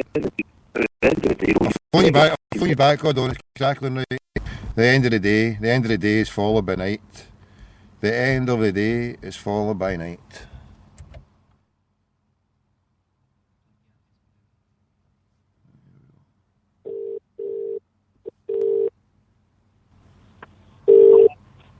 Right, the end of the day, Parrot, on you go. Tommy, I don't think I can take the 2 calls. What I say correctly. Say again? I don't think that I can take it, mate. It's going like a smash robot. I think the bandwidth's not strong enough, so you let that boy carry on if you want. I'll hang up. It's no problem. No, we're all right now. What you were going to say? No, listen. I'm going back to my fucking. Would you call it my listen. I'm hanging up as well. That's it. I'm away. You're away to the smack then. No, Tommy, man. No, man. Tommy, don't go, man. Send. I was tuning in. I was tuning in to listen to you, right, man. I can't sleep at night. I can't get a fucking bag of smack. You know what I mean? He's on the crystal meth. Parrot, send him some crystal meth. But hold on, right, the next time it goes crackly, then that's you booted off, right? So, Parrot, you were saying at the end of the day, what follows the end of the day night? So, crack on. No, obviously, Lennon, I'm quite happy for him to get another crack at Sets and have another season, but I'd like to see Celtic playing a standard every game and not just the big games as they keep talking about. You know, people's paying to see the team play every week. And whether or not he's going to rest key players before European games, I said. But get the young players who want to run about. I mean, I don't know whether I've got much to say on this, right? Because I'm not a season ticket holder, right? And I haven't got. The last time I had a season ticket was Gordon Stratton's year that he lost the league, right? So, as in whether they're playing well every week or no, and I'm watching on telly and I'm saying blah blah blah, but then I'm not putting my money. I can't put my money where my mouth is. I've got to say, I mean, we're going to win the league. I mean, I know people want to see effective football, blah blah blah. But we're going to win the league. I mean, Scottish football's fucking the fucking water, you know what I mean? I mean, Scottish football needs a triple bypass, you know what I mean? We've got rid of him for another 3 years still. That's a triple bypass we need. Get rid of the cunts permanently. That's a full fucking bypass. But the thing is, the zombie bastards are clinging on and their nails are fucking digging in, man. I mean, they're the fucking bastards. Yeah, they're not going away. They're not going away fucking, without a fucking final fucking throw of the dice, the bastards, you know what I mean? They're just not going away, man. See that, somebody tweeted earlier on there, they were saying that it was supposed to be at the start of June. There was going to be this report by the SFA into whether Charles Green and Craig White were linked. And it's fuck all happening. Kicked into the long grass as usual, I know. Fuck all happening so far. You heard anything on that, Parrot? I have actually. I'm not going to say. I can't say, to be honest. I'll tell you after 30. No, hurry up, spill the beans. Oh, I can't even. I've not got enough crystal meth to keep me going. No, I go back to. The accounts have they put their end of season accounts in yet? Have they asked for the season ticket money and have they took season ticket money in yet? Well, I believe 30,000 season tickets that they've sold them, haven't they?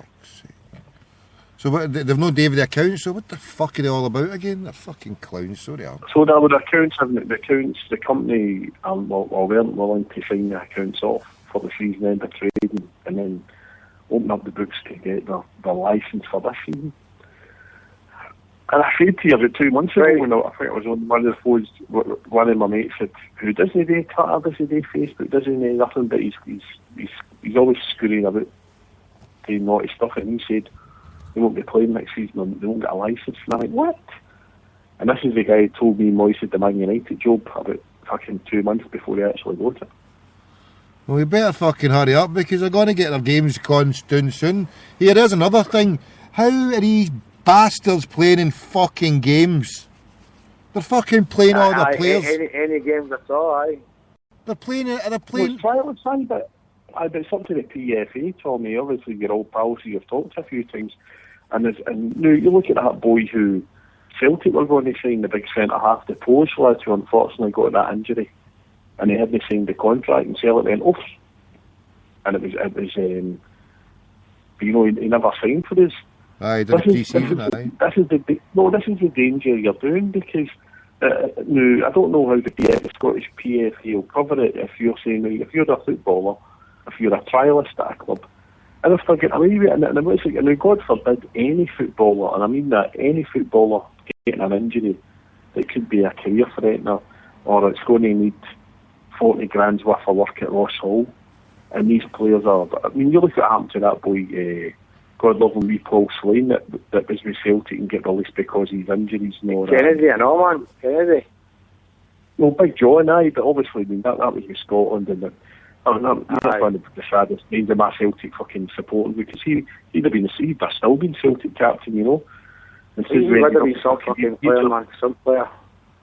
We ended up with shite bags like fucking McManus, you know what I mean? Oh, exactly.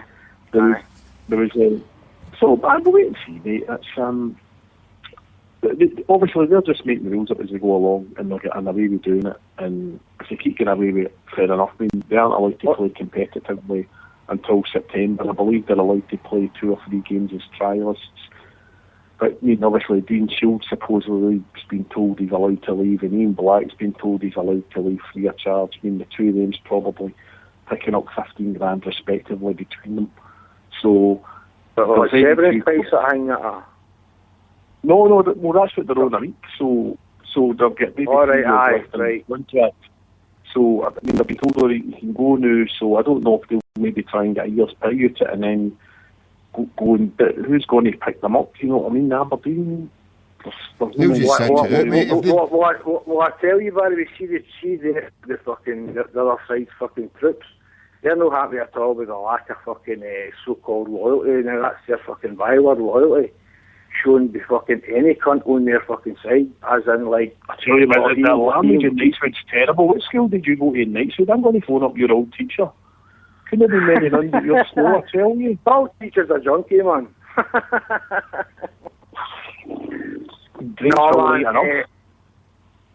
No, man, as I say, the lack of loyalty by the so-called other side when it comes to like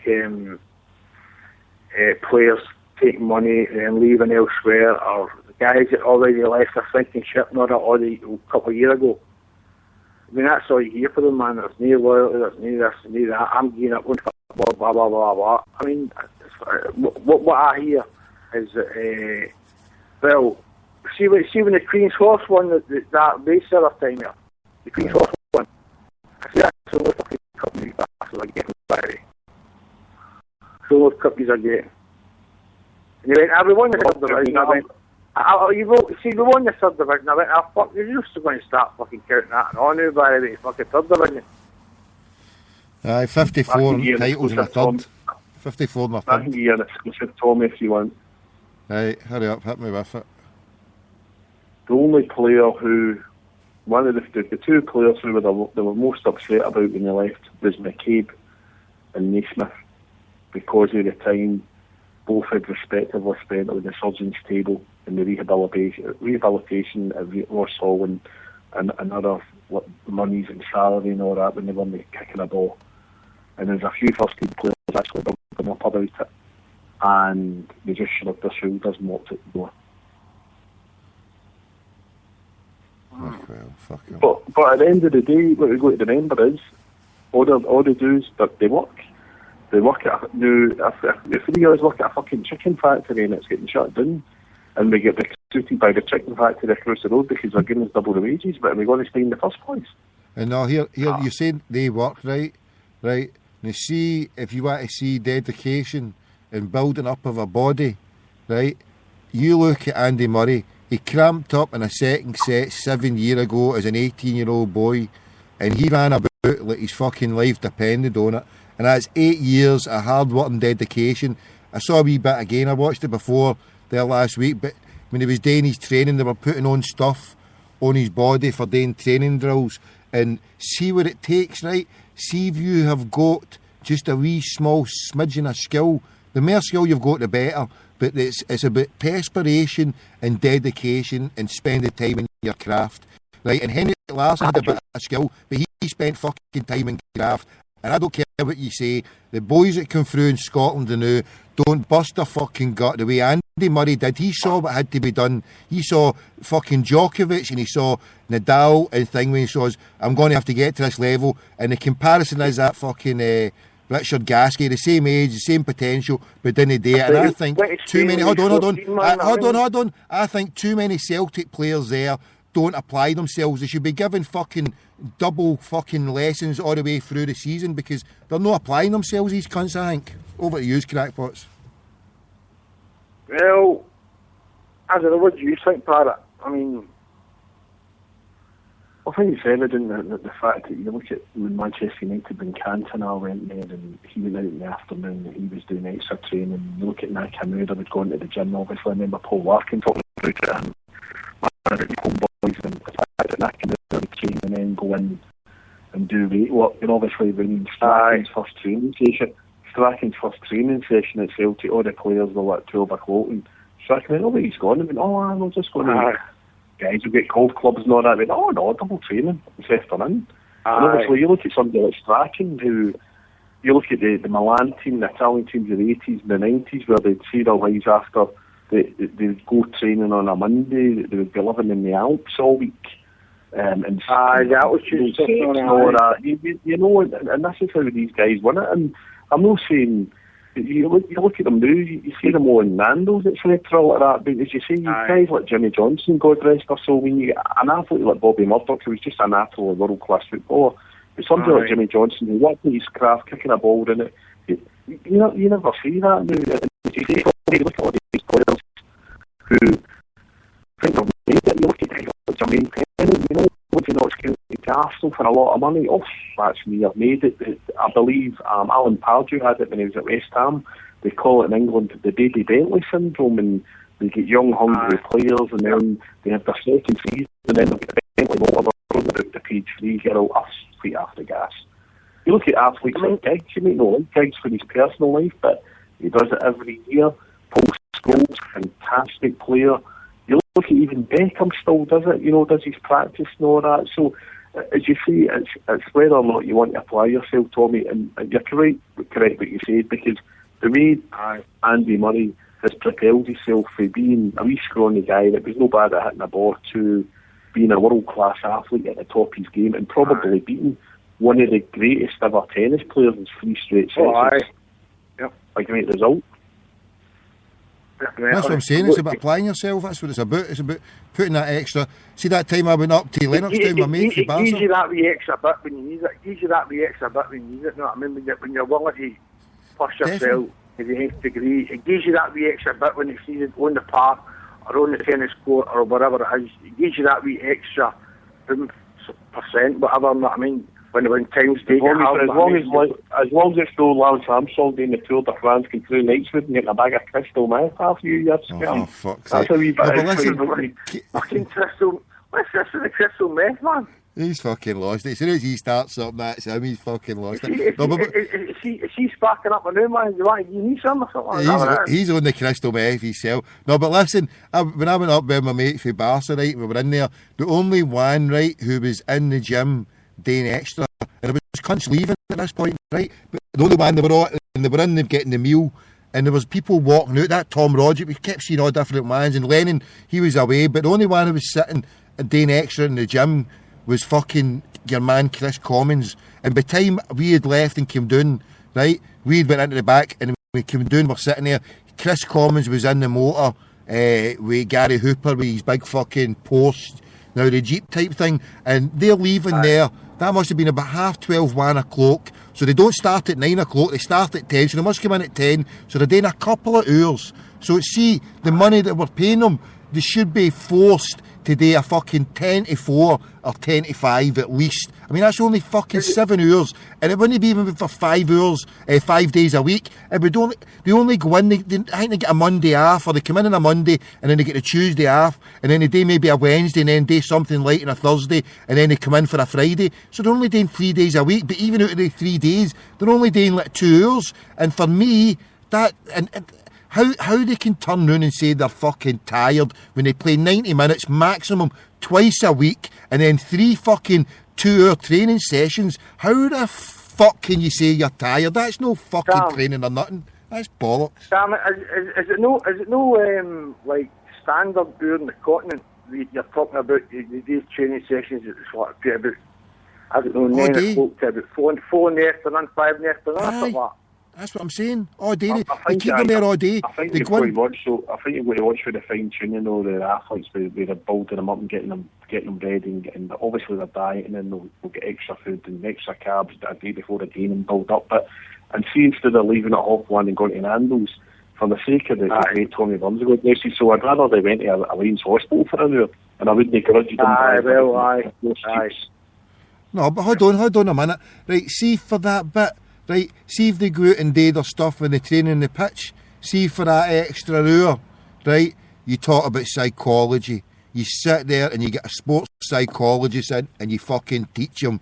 And then you sit there with a video, you get a Barcelona, you get Bayern Munich, you study a fucking player, you sit them down, if you're not taking them out in the training pitch, and then and people who do specialised things, see for corner kicks, if you're kicking a corner kick, right, see like golf, you hit a ball, the more you practice, you can hit you can pinpoint a ball, so they should be practicing it. Nakamura used to take his free kicks, and it's about practice makes perfect. My wee granny always says, practice. The more you practice, the more it comes so fucking natural. And there's no amount of you can't do enough practice. You cannot do enough. If you stand there and you do 5 minutes, then fucking bollocks. Because if you're standing there for 5 hours, you give me the person who's got the dedication who's going to do it. And I guarantee you, the person who's got all the skill in the world, if he only does 5 minutes, the person who's got half the skill and puts all that dedication, by the end of a year, 2 years, 5 years, the person with half the skill will be 10 times fucking better,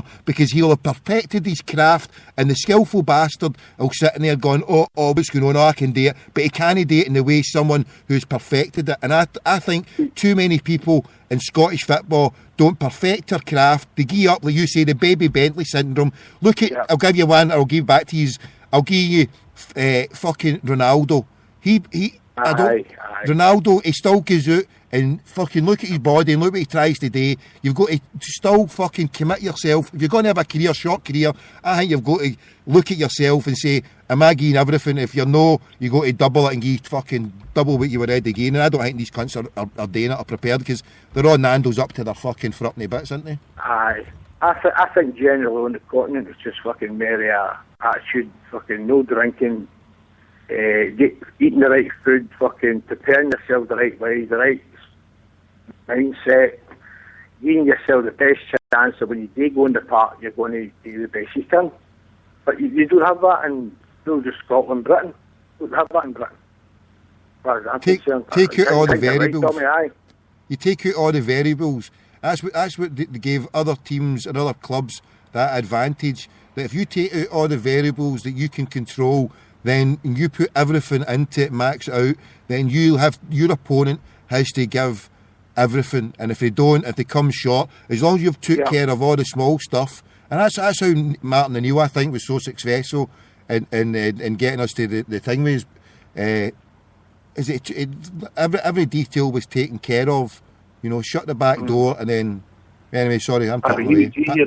He went against the whole ethos of what he'd just been saying there with the training. He had a trust thing with players, didn't he? He didn't push them with training, but if they let him down during the game, then they would be beasted at the training field. The level of attention, you can fanny about and do what you want, and you know, do the bare minimum. But it comes Saturday, because obviously Chris Sutton never used to train much in the latter round, and that was the thing that caused the ding dongs with slacking, because Sutton went in and said, "Oh, the agreement I had with Martin is I'll usually come in and get a wee bit of running, I'll do this and do that, but I'll be good for Saturday for you know." And Slacking went, "Oh, I need to get training." And then what's what I do Martin, and then that was it. The game was up at the end, you know, that was always going to end in tears, and obviously he went down to Villa no long after that. His career ended. What was that? Sorry, Parrot. What was that doing to that agreement? Was that doing to like a long-term knee injury or something? Or something that I think it was just wear and tear with some of these injuries, and obviously it's like guys like Paul McGrath at Villa. Paul McGrath, didn't he? Aye. But that's what he did. It was a level of trust. It was a level of trust. You look at Mourinho when he was at Chelsea the first time in the dressing room. And fair play, never mentioned him. One of the major players come up now. Oh, look, the wife's up to high door. The rain's no keeping well. And Mourinho went off. Oh, he's in. Don't worry about that. He says, "But when you come back," and that's how Mourinho had that team that ran through was for him. You know, it's as much as you that's what's happened now with Rio Ferdinand. It happens to a lot of players that when they get to the end of the career, they can't train as much because they know that if they train, it's just putting you back if you train too much. So that was a deal with Sutton. So and you can't say, but I mean, Martin O'Neill never done the training anyway. It was always John Robertson and Walford, wasn't it? So, but the point I was trying to make was, if you take everything into consideration and max yourself out, then you leave nothing to chance. You leave nothing to chance, and you leave your guts on the table. And that's the whole thing about Andy Murray, how he managed to do it. He left his guts on the table at every point, as he kept saying, and he learnt that through these cunts that were doing it. And Celtic, the times when we were most successful, and it would cut out the shit that we had last season, the times when we were most successful, is when we ran through brick walls, when we did it for Martin O'Neill, when there was a time when we had it for Martin O'Neill, when we did it in 1988, when we did it for Wim Jansen, and there's times when the players will run through brick walls or will go through it, but I think it's a Malaysian Scottish football, and you touched the nail on the head there, the boos, we've not even spoken about that, the boos in this country must kill so many fucking talented players, it's unbelievable. There's another one of your old pals, Big Higdon, away to the Netherlands to play now.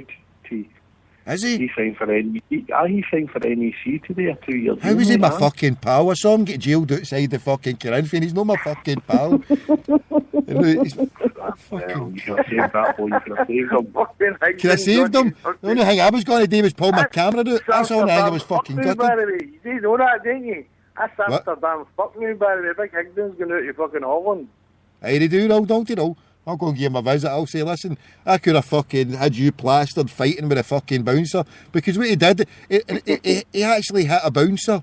He went to fucking, he went to hit a bouncer, and the bouncer, and then the punches came fucking flying in for always, and the next minute he's lying down, and then a couple of boys, oh Michael, fucking, come on, let the guy up, come on, let him up, don't do this to him, and I'm like, what's going on? And then I had to drive away for my own fucking reasons, but I couldn't believe he get fucking huckled. It was his own stupid bastard. That Corinthian, it sounds like the boozer for the Star Wars movie, doesn't it? You know, when they meet Han Solo, it's every bit of nonsense in the city goes on there. I was in it once before it was refurbished. It wasn't my cup of tea. That's where I'm talking about Sutton. That's where I picked Sutton up outside there once. Yeah, I told you about it before. I remember you said. Him and Larson used to go there, didn't they, all the time? Is that what do you call it? What do you call that again? That's Disco East you'll go to. Oh, Vicky's. Who's that Disco East you'll go to? Vicky's, aye. I bet you were in there the night food one with your white I was in the toilet fucking jacking up, man. Crystal meth? Grilled steak wrestling in your white cardigan getting it loudy, outrageous. I was in Clarity Patch and Great Western Road slamming it down with the nurses. Here's one for Tommy, right? Hey, listen, you must know me, Barry, because I was up Clarity Patch and I was getting it loudy with the nurses and all when I was going to Clarity Patch. I just went straight to hospital to get it loudy to them. You were the guy with the right Bristol, no, it's still the night food boys. Just to introduce your next caller to you, Celtic allegedly has put in a £2 million bid for James McLean, the Irish national player who used to play for Derry, who's at Sunderland at the moment. So if one of the boys in the chat room knows anything about him, give you a call. That's your fault. He's had a bit of a colourful time where he's singing the songs of his country of origin, which didn't go down well with the old knuckle draggers in the coal mines of Sunderland. That's your fault. We sell Paddy McCourt and we have to go for another boy for Derry that we could have picked him up for 50 grand, but now we're paying 2 million. We had a boy for Derry for 50 grand that was good enough. We had songs and fucking dreams to sing about him, and you punted them. You kidding me on? Paddy McCourt, good enough? Oh, outrageous, you. He's better than fucking. We're going to waste 2 million and a Derry boy Sunderland paid 50 grand for. We had a Derry boy for 50 grand. That James McLean's not done much by the way he walks. Exactly. Exactly. So we're getting shafted. He played a few big games for Martin O'Neill and that was up when he first came in. That's it. A couple of games and that's it. He's done nothing. You want to sign him up for 2 million? He was a 50 grand player like Paddy McCourt, like fucking Niall McGinn. Bring they two back and fucking steady wasting 2 million. But he can actually run these direct and he can put it in the net. Can run. So can fucking Linford Christie. Linford Christie can run in direct with his fucking Taj on his shoulder. He was travelling his stumps, Paddy McCourt was running by cuts with the ball. Oh, I tell Paddy McCourt fucking couldn't run him an odd. She's kidding me on. Oh, yeah. Paddy McCourt's figuring out and getting back. Hit the odd ball. He could hit the odd pass, but he could run for fun. He could dribble, he could run, he could score. He was fucking the bee's knees. Fucking dribble, fucking officer dribble. He was in the focus. He was brilliant, mate. He was brilliant.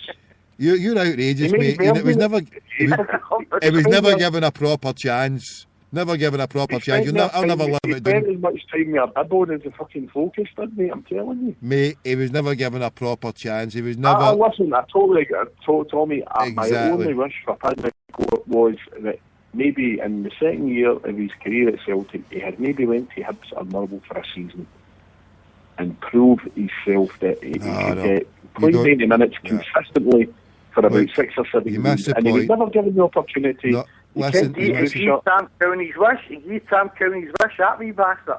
What I would have done, right? He couldn't run for fun, right? So what position? There's only 2 positions. There's 3 positions you don't need to run fucking too much. Defence, a goalie, and an attacker, right? So he can't goalie and he can't put him defence. So do you know where I put him? See where that fucking defender stood on his shoulder, right? And it's not about you can put fucking Stokes or somebody in who's got a quick yard, right? But him with his brain, just fucking put him on the 6 yard, put him right. We never gave him a chance. We put him on the midfield, pick the ball up here. But we couldn't run and he couldn't fucking dribble and he couldn't get past people. So fuck it. Just, he could shoot. So fucking, why do we not just put him up front?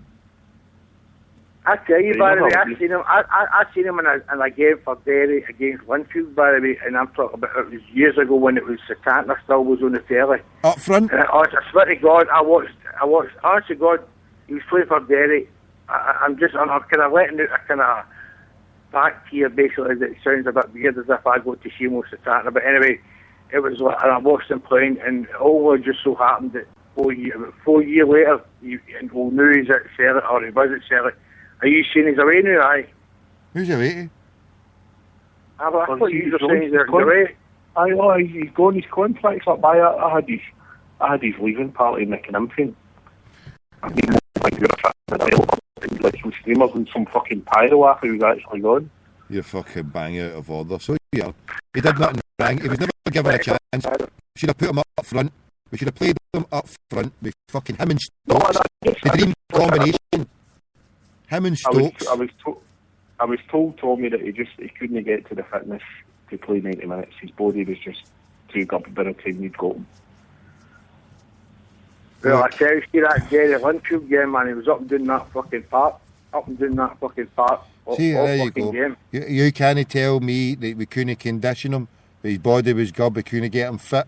We had to play him on the last shoulder.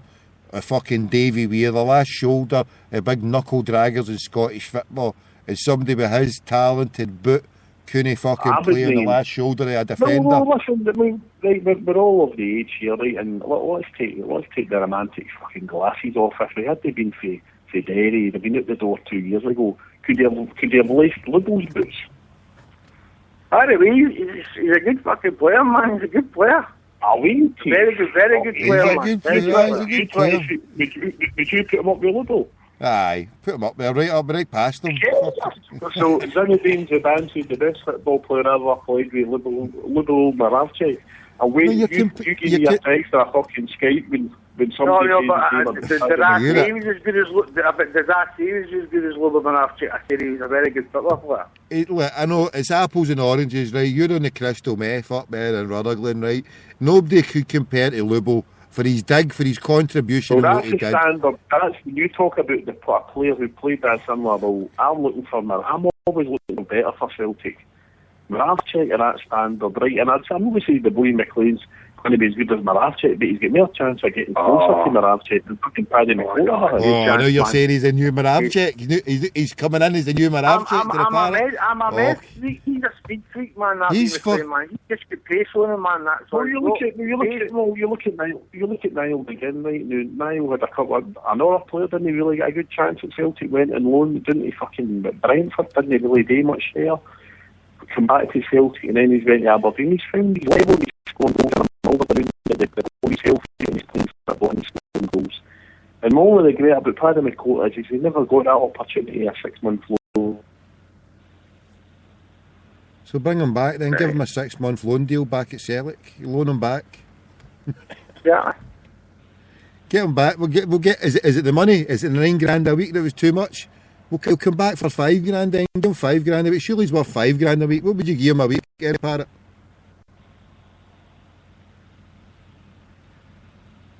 Is he away? You there? Must be away. He's there? You there? Fire it. He's away. He's still fucking there. He's cut the call stop. Hold on. He's away. Oh, here, hold on. Stay there.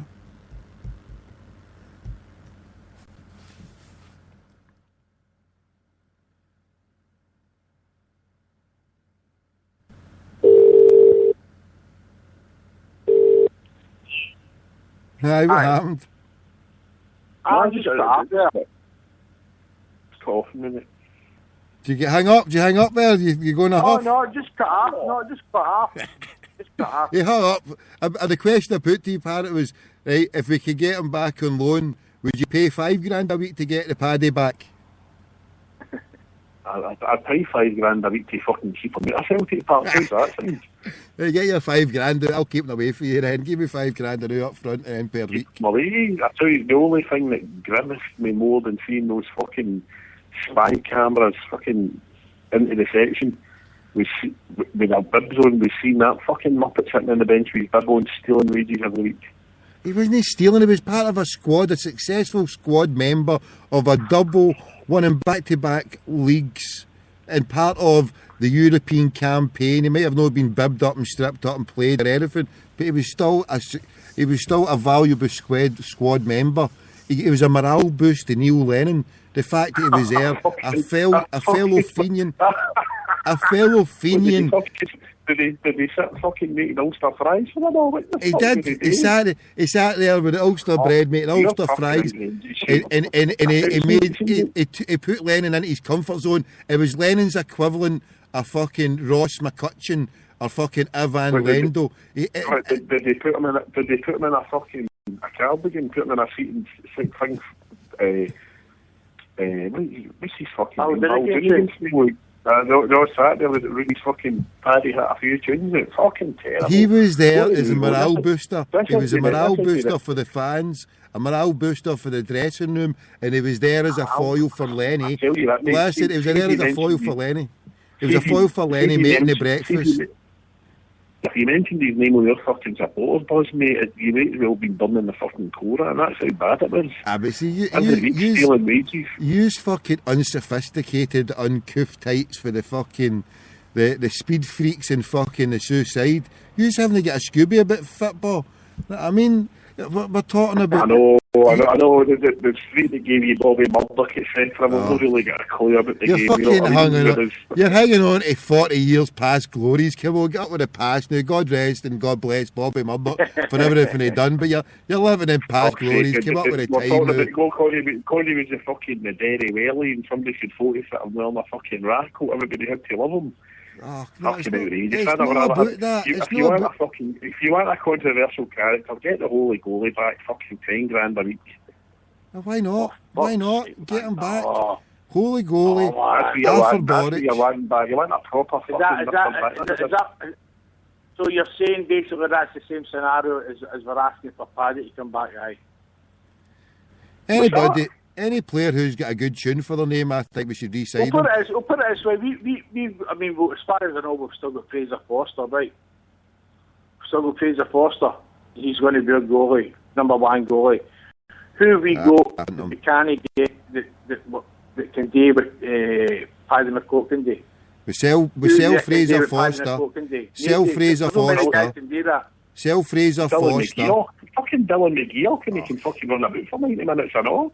Listen, sell Fraser Forster, right? Get ready Forster, bring Boric back, bring McCourt back, and then bring the two Larsons. Larson is manager and his boy in the juniors.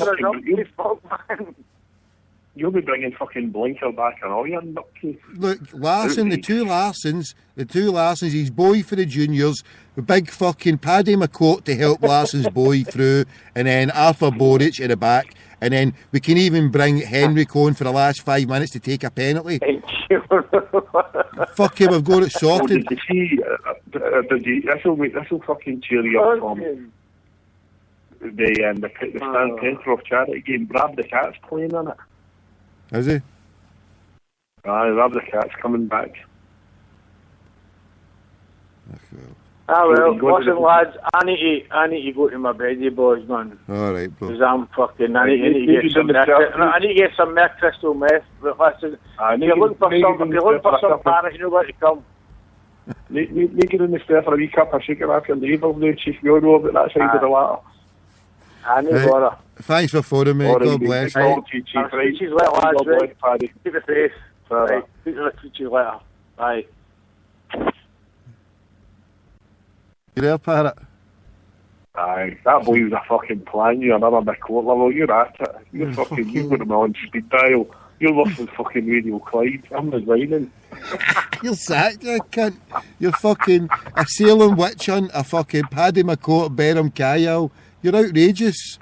You're supposed to be a fan. I'm as well. I'm sitting here in my old government building with video screens with all my fucking players allowed out the door, mate, and it's a big screen, trust me. Who else you want out? Oh, the list. I would like, from the top, I've not that many actually. Mulgrew. You want Mulgrew? Kyle. Aye, gone. Aye. Why? Good at a centre half if he's played centre half. He's not got the concentration. We can't, as you said, we have got the opportunity now, 3 or 4 years, without any other really competitive threat in this league. Now, we should buy their brain, but Manchester United did with Alex Ferguson, who struggled when they bought players in and like Ralph Nolan and all that, and then his youth system came to fruition, and he had this spiny team with Ben, Giggs, Scholes, Nicky Butt, etc., and he was able to just complement that with a couple of nice wee blue chip signings. And that's what we should be doing, because there's some fantastic young players coming through. And I would rather get rid of it. I would rather, obviously, Big Wanyama's going to leave and he'll be hard to replace. But guys like Kyle and Mulgrew, we're going to get rid of it and bring something in. And I know that's easier said than done with how our league is and the competitive thing and trying to sell the club to people who maybe the markets we are looking to get them in. But we'll wait and see. We'll see. Right. Fucking, I think you're outrageous, but fucking Kyle's, he was injured by a zombie. Alright, we've got to give him another chance. Many chances can we give? No, Tommy. He was injured by a fucking zombie. We got to give him another chance. That's the end of. If it was a Hibs player and a Hearts player, but it was a zombie, we're not going to let a fucking poor boy's career for the Palestinian. He might have been for fucking the Israeli side, so it doesn't matter. He's still a brother, and he's for another mother, and he's fucking been injured by a zombie. So we got to cut him some slack on that basis alone. Give him another 6 months, and I'm not buying the bullshit that we can't get a replacement in for Wanyama. We sell him, we go for 2-3 million, but the boy's not going to settle right away. So we give Kyle a run for it and say, look, here's your fucking replacement in the new. Shape up or fucking ship out. Because how long's he got a contract left? Do we get another year left in him? If we don't sell him the new or put him on an extra contract, he's not to an extra contract. So if we don't sell him, we're going to get buck sheaf for him. And that's no part of the plan. All these players are supposed to be walking away with a year or two to go with a contract and us taking money in. Is it no? Well, but unfortunately, Tommy, we're sitting at the peripheral of being a club that's seen as being, we're known as a selling club. We don't get angry. I'm not saying that anybody can come in and buy. We've obviously got our fees that are set. But if you want to come into your shop, you got to have this amount of money, because you're looking tonight. John Rudy, the Norwich keeper. Now that's Chelsea again, shut the door. They've failed with £5 million, I believe, and £7 million, and that's been knocked back. That fucking manager they've got lights coming up to Celtic. Fraser Foster played there for a year. Would they go back down to Norwich? You know what I mean? And it's just, obviously, I know John Park does a sterling job and the rest of the coaching staff, and obviously Neil Lennon and all, because he signs the deal to bring the players in, but I just hope that we're not going to get caught short at the last minute the players scurrying about. I mean, it's quite ironic. There's one of the English boys at the time, somebody retweeted it saying, a player like David Wheeler's went for £4 million, and there's a player signed for Gillingham to Crystal Palace for, no, it might not be Gillingham, it's a lower league team anyway. No, Peterborough, he went for Peterborough to Crystal Palace for £8 million. And now you had David Villa 2 years ago, last May. He was bending the ball around Edwin van der Sar to seal the Champions League for Barca for £4 million. What was that boy doing 2 years ago for double the price? Bending it with his fucking... his boyfriend's fucking backyard. The terrible thing is, though, Tommy, is I've said to you before on the show, this is when Neil Lennon really has to get. I mean, obviously you've heard the Wally Wallace book, the CQN guys did, and they're talking about when Jock Stein says when a player's time was up, he was away. You know, half the time he wasn't told, it was just alright, away you go, so-and-so's winning at the top for you. And Stein never said, alright, I don't fancy you anymore, you know, you're going to move on. It was like, Warriors Tommy Gold for Albion Rovers in. Maybe a good idea. I think maybe you should go there, aye. I know that's the way to put it. I think maybe you know, should. And it's a terrible thing because Neil Lennon's obviously, he's done well as a player, his career for Crewe, Leicester, etc. at Celtic. And this is when the harp comes in, and obviously he's had a few seasons now, and there's maybe a lot of youth boys who's had to say that he's let go. Now, you've maybe not seen much of him because obviously Chris McCarthy, etc. has dealt with his boys' development. But he's got guys now pushing through in the squad that really have to make it this year. Or if no, you know, they're going into oblivion. So there's certain players there in the first team squad. I know that he's maybe going to have to say, well, you know what, but for a couple of great years ago, but he's always got to keep improving. Here's something I would say, Izagiri, cut our losses. Right? You're saying, the players you're saying, Kayal and Mulgrew, right? I would say, sell the goalie for money, sell Wanyama for money, sell Hooper, right? The whole spine has just been ripped out, and rebuild and go again. Sell Izagiri, then look at the deadwood, right? Take the three that we've got there. Hooper has got to go. See if that cunt stays, sorry if I use that language, but if he says he wants to stay, right, and run down his contract, we've got to take whatever fucking bid and do the Jock Stein moment and say, no, we've had a bid and it's time for you to go now.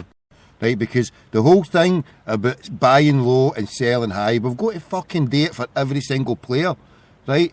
We can't let players run down a contract because they're a commodity. He's done his bit, he's scored goals. He's skillful and he's a proven instinctive player, but there's still something about him that does my nut in about Hooper. At times he's lazy, and as I say, he's arrogant, maybe because I saw him close up and his big arrogant motor and the way he fucking hang me, and I've got the bugbear that maybe a lot of the players aren't putting in enough effort when they could be doing better, they could be doing things. So I reckon we should be saying to Hooper, if you want to run your contract down, bolt, either sign a new contract or fucking, I wouldn't even give him a new contract. I would tell him to go, mate, and take the money. Do you not think so? No, do you not think we should? Do you know we should be selling these top players? You're saying you're saying Mulgrew and Kayal, but you're not going to get much money. We should be selling the big ones and then gone and taking another level again of players doing at their level, 2-3 million. Is that not the way forward for us?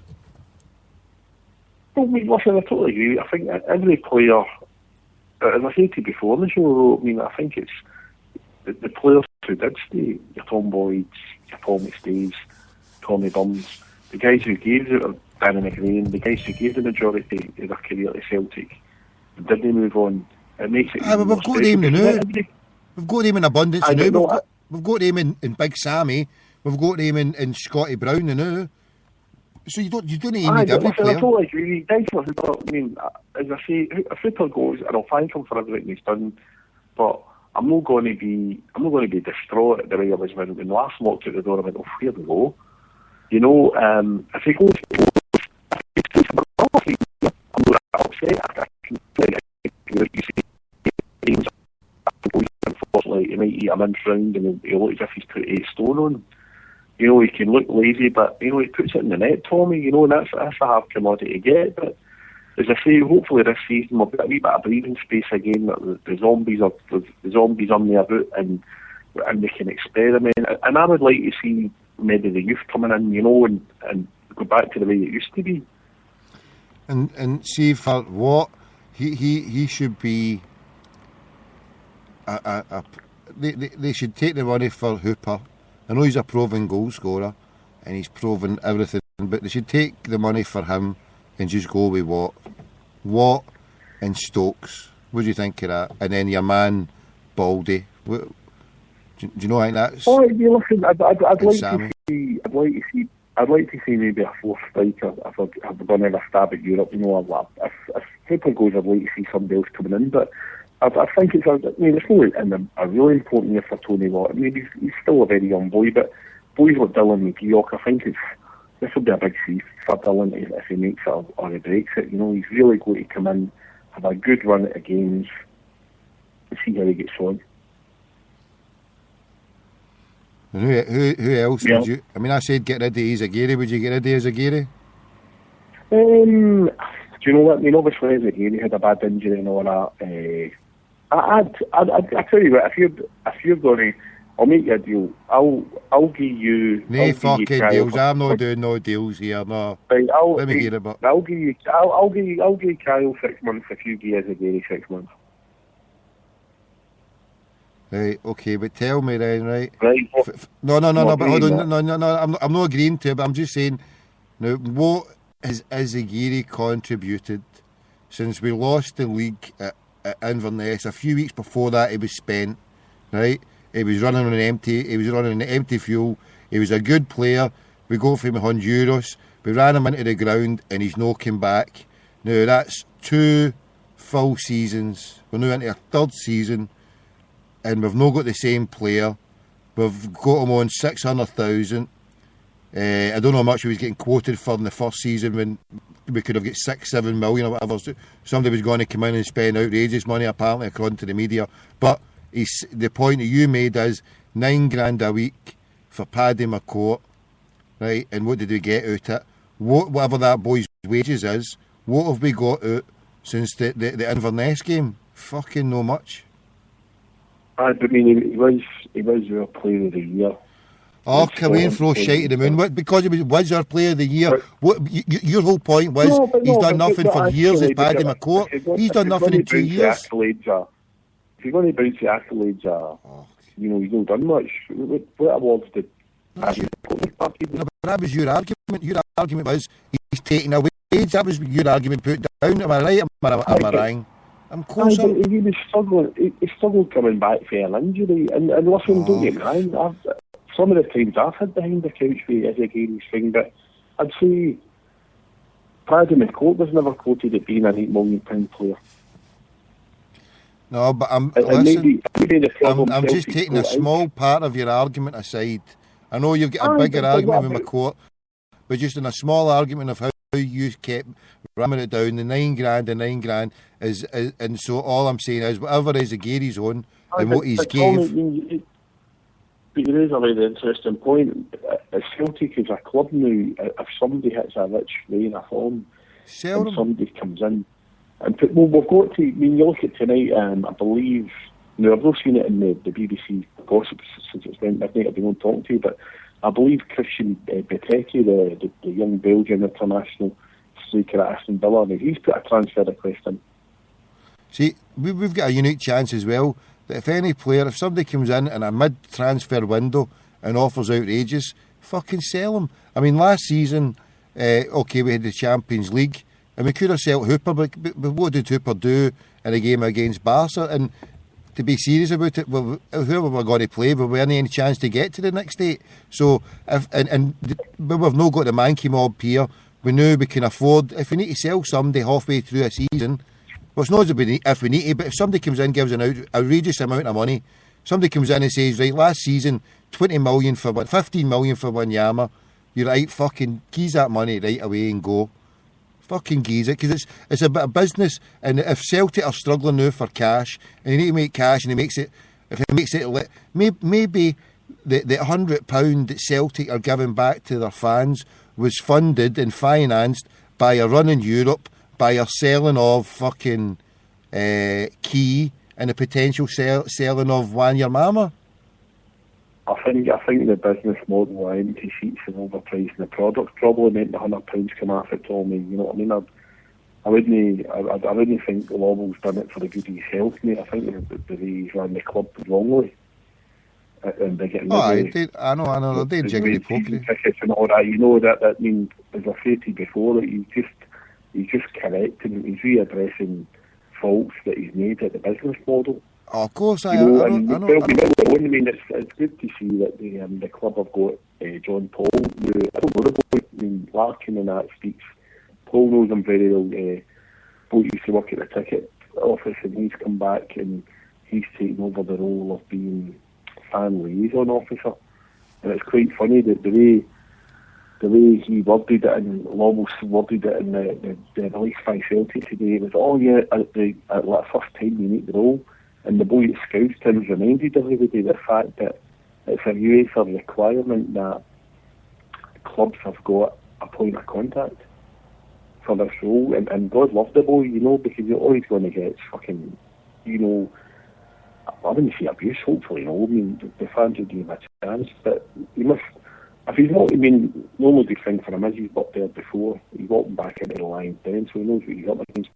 And it's nice to see somebody working at Parkhead and walking in with a suit on that never used to be employed by Strathclyde Police, which seems to be the fucking and somebody by the name of John Paul who's got an allegiance to the club instead of someone who hasn't, and that's one of the wrongs I don't think have been addressed and maybe caused some of the problems that we're now facing.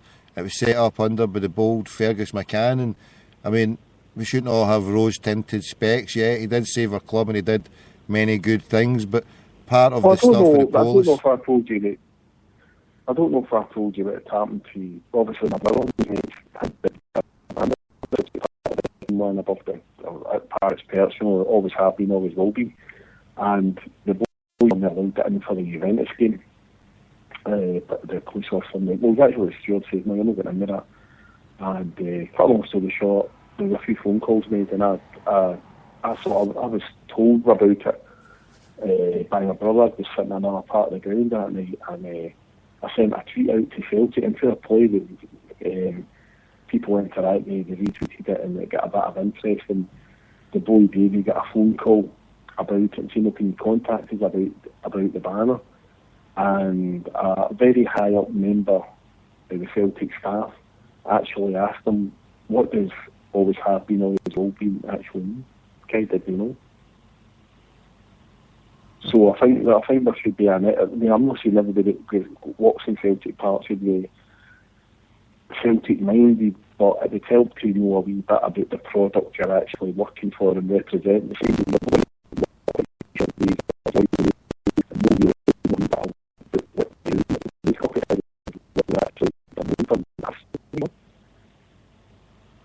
Aye, well, I mean, Fergus McCann brought in a policy that he maybe thought would be beneficial for us, like people who are not as Celtic minded or proper Celtic fans. And yeah, to one degree he may have been right and he may have helped in certain levels, but if you fill the whole club with people of that mind, then I don't think it does us any good.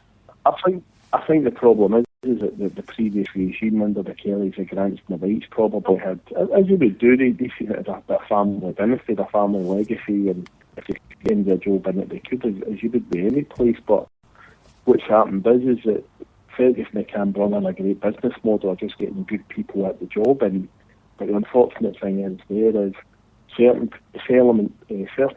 elements have been in the organisation and the club too long, and now they've got friends and family members, and the cronyism's just reinvented itself. It's like the great George Orwell's Animal Farm, you know. Yeah. Only it's instead of a proper Fenianism with a rebellious streak to the core and one run by fans, it's a secular Fenianism, if I can coin that phrase now, a secular Fenianism with Uncle Tims, who are maybe Uncle Tims are just Uncle Zombies, even some of them. But hey, c'est la vie. I've not got a problem. I mean, obviously on the playing field and on the stand, some of Celtic's best representatives have been non-Catholics and people who I've never dared ask them religion at the football. If you go to Parkhead, you're good enough for me. I don't need to know anything else about you.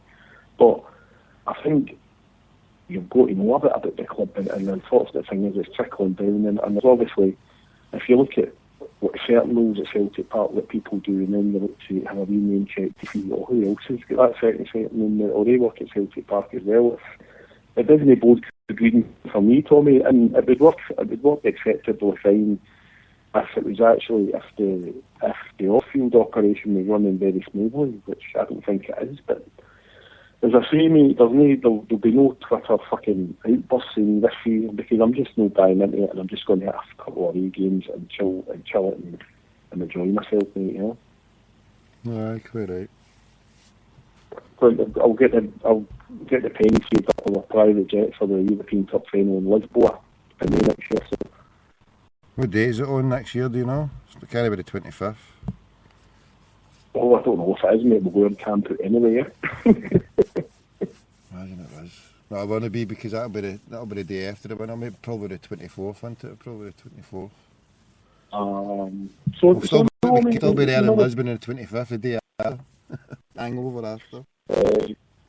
No, I mean, as I say, I wouldn't beat the drum too negative. I know there's certain elements at Parkhead are trying, and hopefully the boys in North America and the lads and lassies in Ireland, supporters clubs and all that are going to get a bit more liaison and a bit more support now, you know, because I mean the people who, I mean, my supporters bus is 2 miles for the run, and you see the logistics and the phone calls that go behind and getting tickets sorted and all that, and these people just do it for the love of the club, you know. They don't get paid for it or anything like that, and they must wake up, and they probably get their own phone, and I mean, I sit in a wee cafe before the game, you see the lads coming into Belfast, etc., and you see on the tickets and odd phones and different phones and people getting organised and missing ferries and all that. I mean, you know, people would probably get paid in other countries for doing that, you know, if they're taking tourists about the place.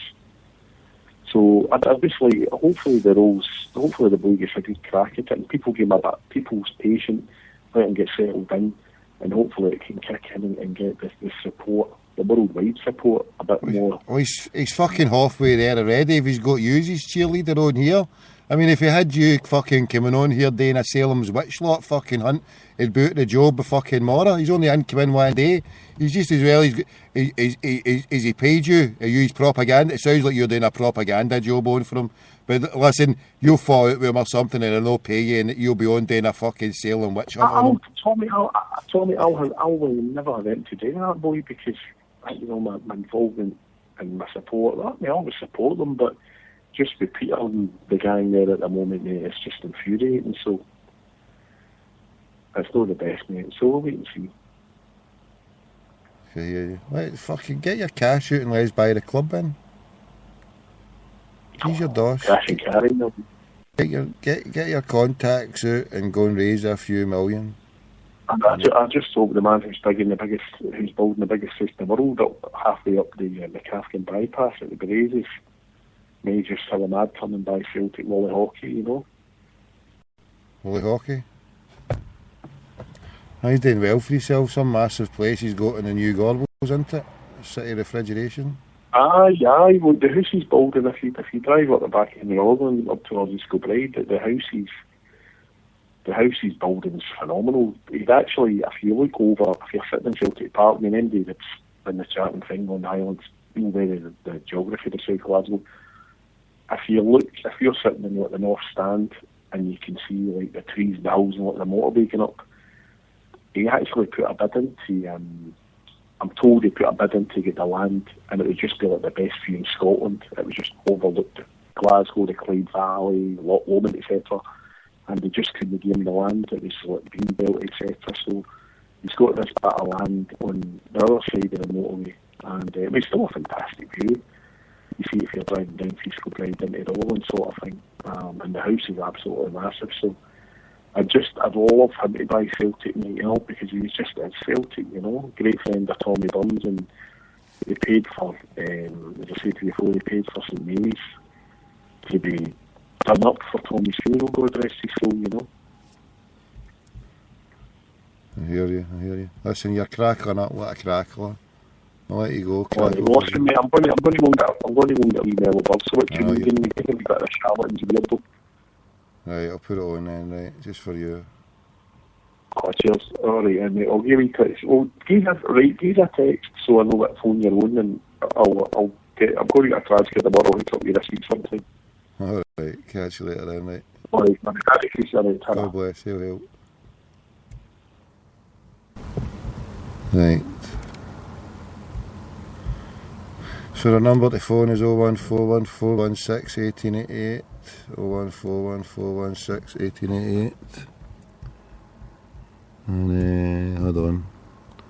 Right, I'll put this one on. I'm starting to feel tired. See, I managed well. I was going to finish the show to go and get a wee espresso. We show a lot of respect to in this band. And here's the I'll song, put the this song we wrote ourselves. The song called The Starry Plough.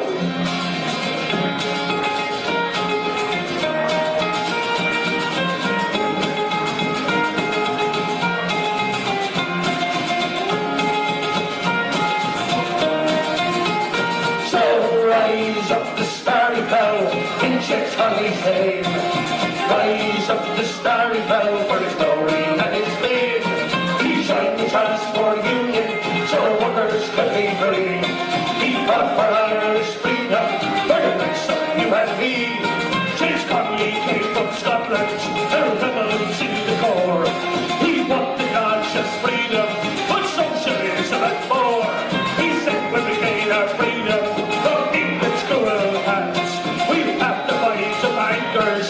have to make a stand. So rise up the starry bell in James Conley's name. Rise up the starry bell for his glory and his fame. He joined the chance for union so workers could be free. He fought for Irish freedom for the likes of you and me. He held his life for liberty like the GPO. He held his life for freedom and he would not let it go. When the Brits gave up bar to them and he smashed them brick by brick, he held his life for freedom and a socialist republic. So rise up the starry bell in James Conley's name. Rise up the starry bell for his glory and his fame. He joined the chance for union so workers could be free. He fought for Irish freedom for the likes of you and me.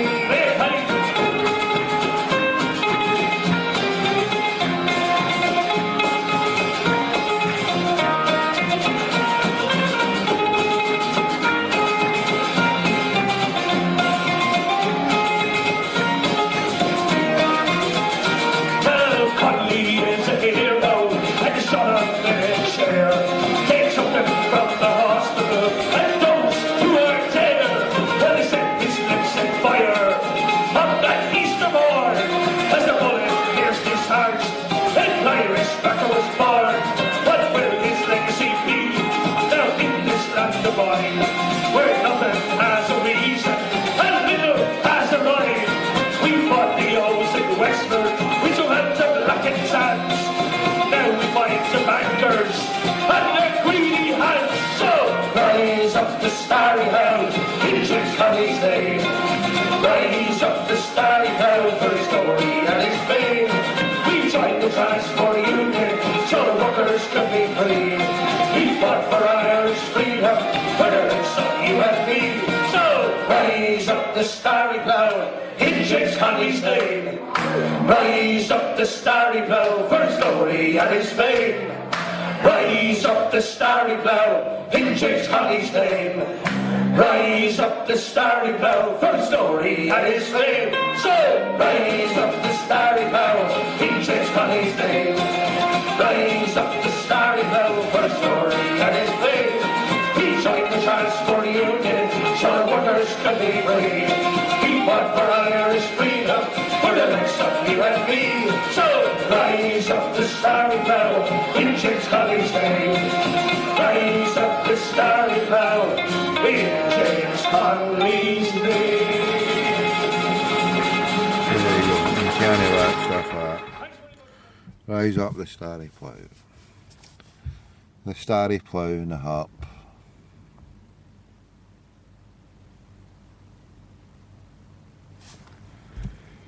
Right.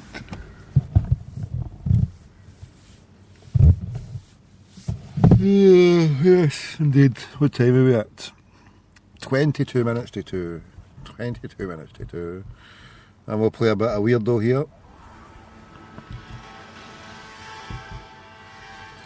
By the Charlatans.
not doing any calls out. I'm not doing any calls out.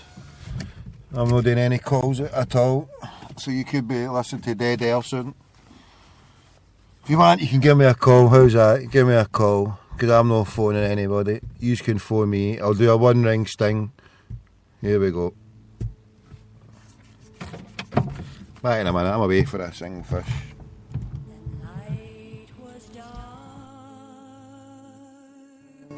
The battle ended.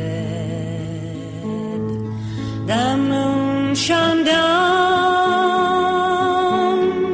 O'Connell Street. I stood alone where brave men perished. They have gone.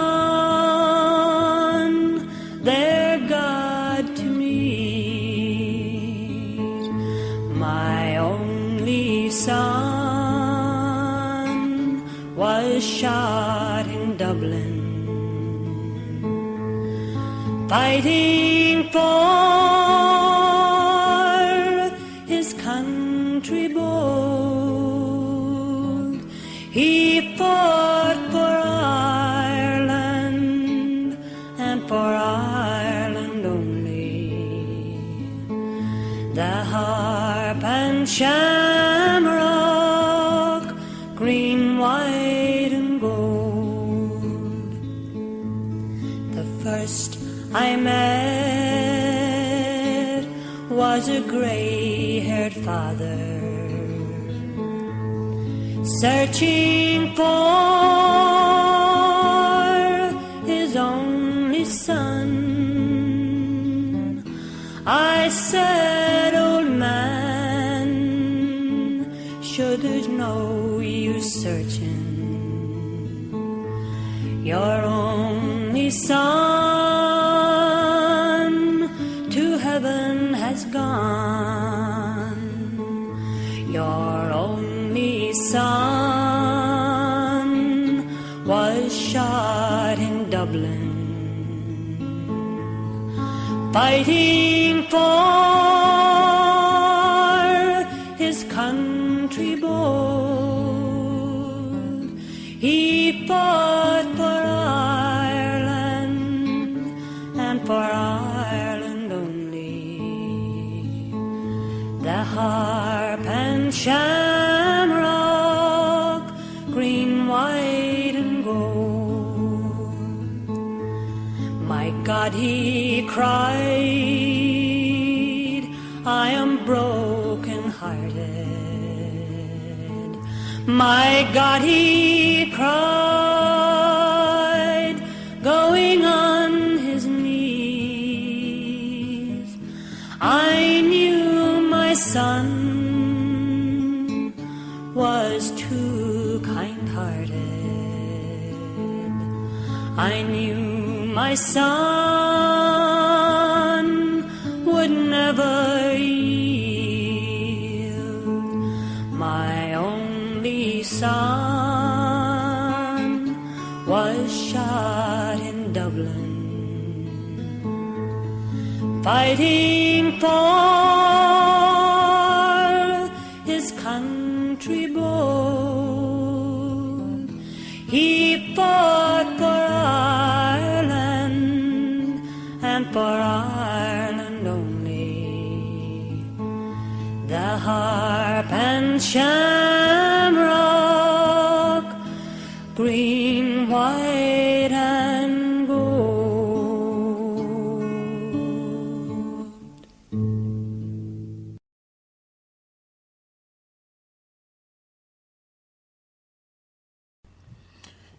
There we go, crackpots. It's 0141 416 1888.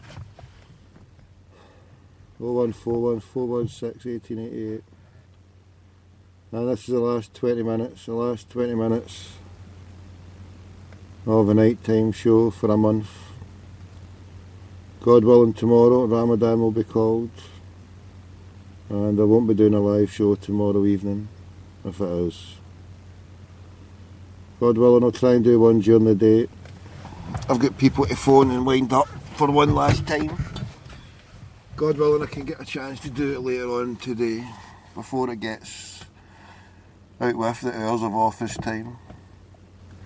So I'm not phoning anybody dodgy. We ain't phoning Nevada. We ain't phoning no strip joints. We're on a lockdown. You can phone me, but you can phone me. If you're in the chat room, it's 0141 416 1888. Don't be shy, give it a try. This could be your last time ever to talk to a crackpot McDougall before the season starts. So come ahead, crackpots. 0141 416 1888. 0141 416 1888. If you're a brain dead zombie, if you're a brain dead species from another planet, if your 10 stone boss have just dropped and you want a square verbal go, a verbal joust on the air, then let's go zombie, let's go.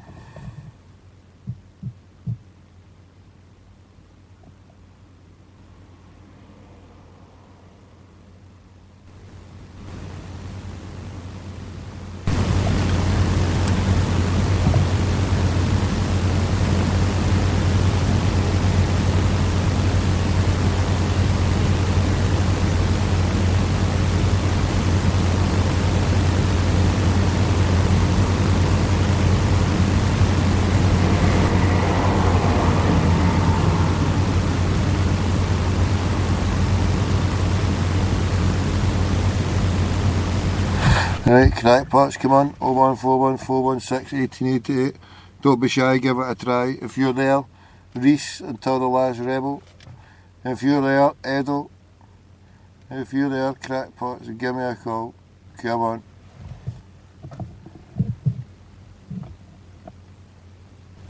Come on down. 0141 416 1888. Last chance to call a crackpot.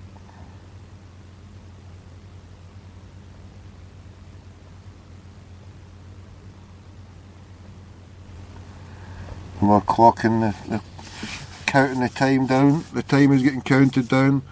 Another 16 minutes and 15 seconds. 16 minutes and 15 seconds left. And that's us. We're out of here. We're out of here. For this live show will be finishing soon.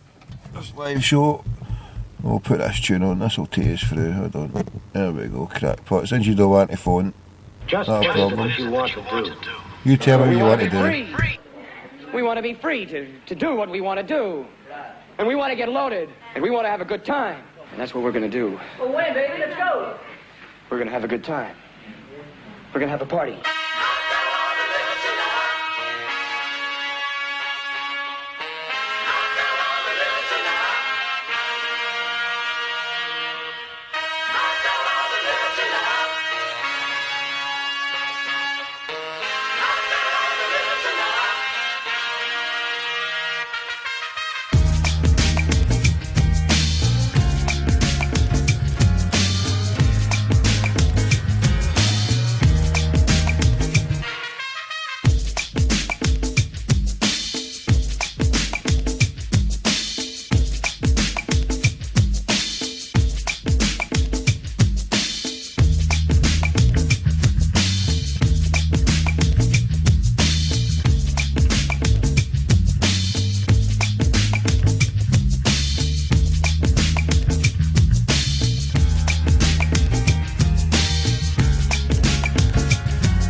Just what is it that you want to do? I'm gonna get deep down, I said, I'm gonna get deep down, woo, hey!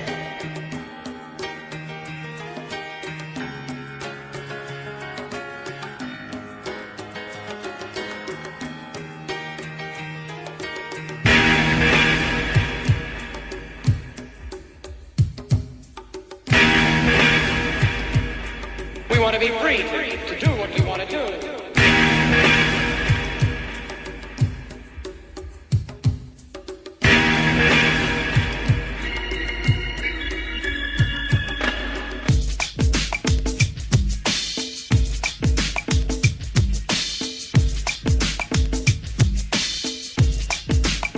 Away, baby, let's go.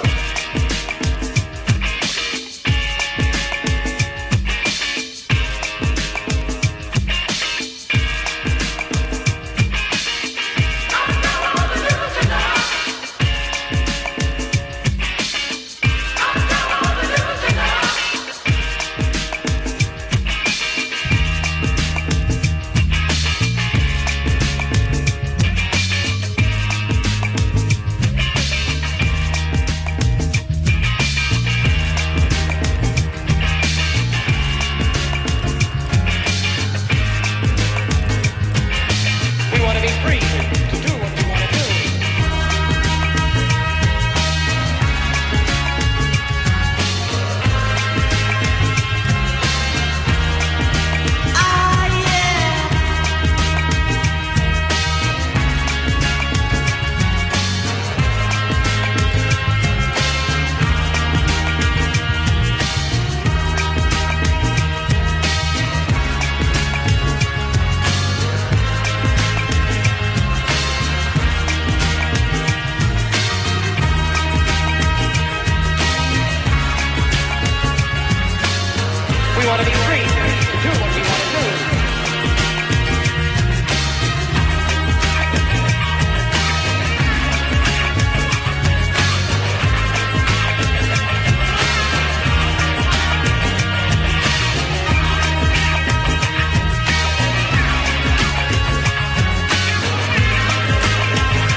Just what is it that you want to do?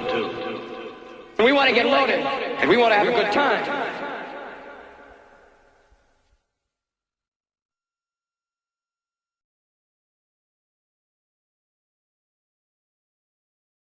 Crackpots, I'm falling asleep here. Just what do you want me to do? I'm falling asleep, that's what I want to do. 01414161888. I'll try and do a show tomorrow. I've got some people to phone. If I don't manage to do a show tomorrow then, God willing, I'll see you whenever.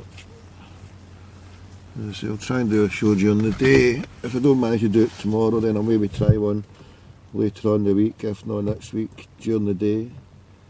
But I won't be doing a late night show. So thanks for your time this evening and every other evening. Sorry for my madness. Any goodness or anything out of anything, it all comes from the one true God.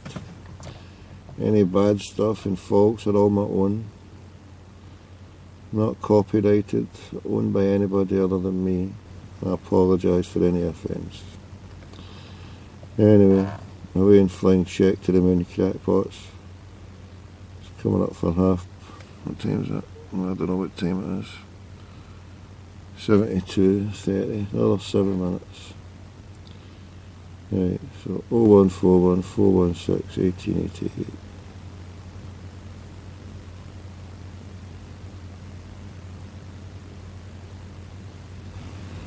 Right. I've uploaded that one, wait and see, hold on.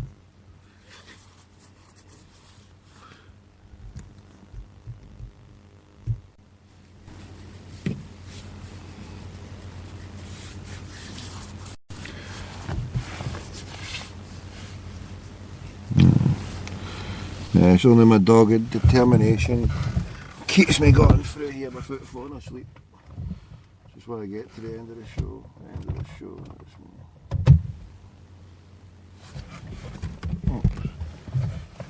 Oh, crackpots, I'm tired.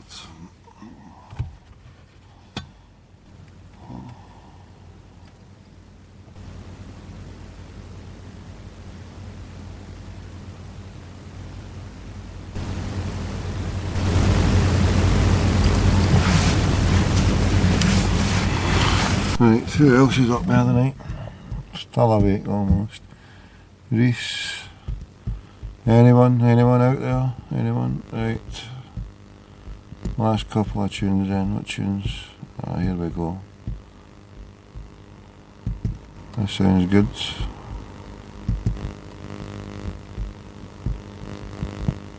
I am a merry ploughboy, and I plough the fields all day, till a sudden thought came to my head that I should roam away. But I'm sick and tired of slavery since the day that I was born, and I'm off to join the IRA, and I'm off tomorrow morn. And we're all off to Dublin in the green, where the helmets glisten in the sun, where the bayonets flash and the rifles crash to the rattle of a Thompson gun. I leave aside me pick and spade, I leave aside me plough, I leave aside me horse and the yoke, I no longer need them now.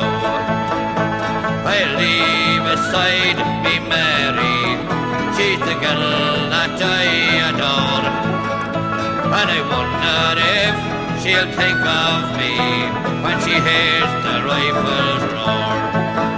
And we're all off to Dublin in the green, where the helmets glisten in the sun, where the bayonets flash and the rifles crash to the rattle of a Thompson gun. And when the war is over and dear old Ireland is free, I'll take her to the church to wed, and a rebel's a wife she'll be. Well, some men fight for silver and some men fight for gold, but the IRA are fighting for the land that the Saxons stole. And we're all off to Dublin in the green, where the helmets glisten in the sun, where the bayonets flash and the rifles crash to the rattle of a Thompson gun.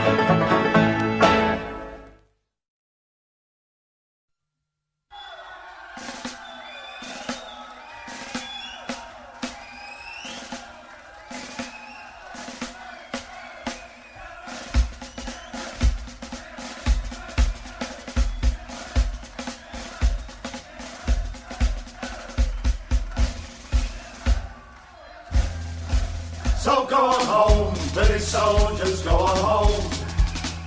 And you got no fucking homes of your own.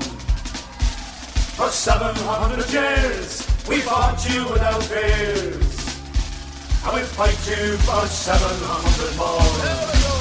Oh, if you stay if you stay, you will never ever defeat the IRA. Those 14 men in Derry are the last that you will bury. So take your pep and leave us while you may. So go on home, British soldiers, go on home. Have you got no fucking homes of your own? For 700 years, we fought you without fear. I will fight you for 700 more. Oh, leave us be, British soldiers, leave us be. We're fed up with your lies and tyranny. Throughout our history, we were born to be free. So go on home, British bastards, leave us be. Everybody sing it. So go on home, British soldiers, go on home. Have you got no fucking homes of your own? For 700 years, we fought you without fear. I will fight you for 700 more. Oh, we're fighting British soldiers for the cause. Yes. We'll never bow to soldiers because. Never bow to soldiers. Right. We're playing All That Remains to Play as a Soldier song. Increase the peace, fight the power. Tell 10 to tell 10. God willing, back soon. Don't know when, don't know where. But I know we'll meet some sunny day, and I might even be pissing it down. Increase the peace, fight the power. That's what has to be said. But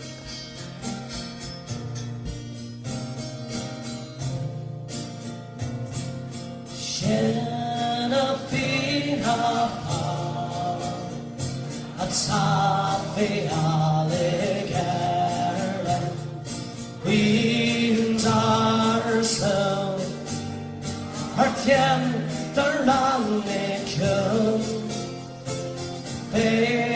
Babas Beser, Shantir, Shunshir Basta, the Akbar, Pantiran Noppental, and I am Sabar Noel.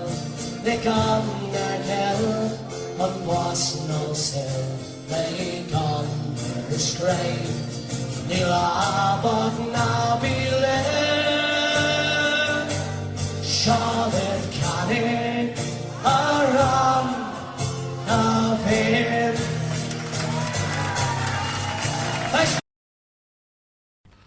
now, thank you very much, people. Thank you very much. So increase the peace, fight the power, seek the truth, reject falsehood, for falsehood is always vanishing.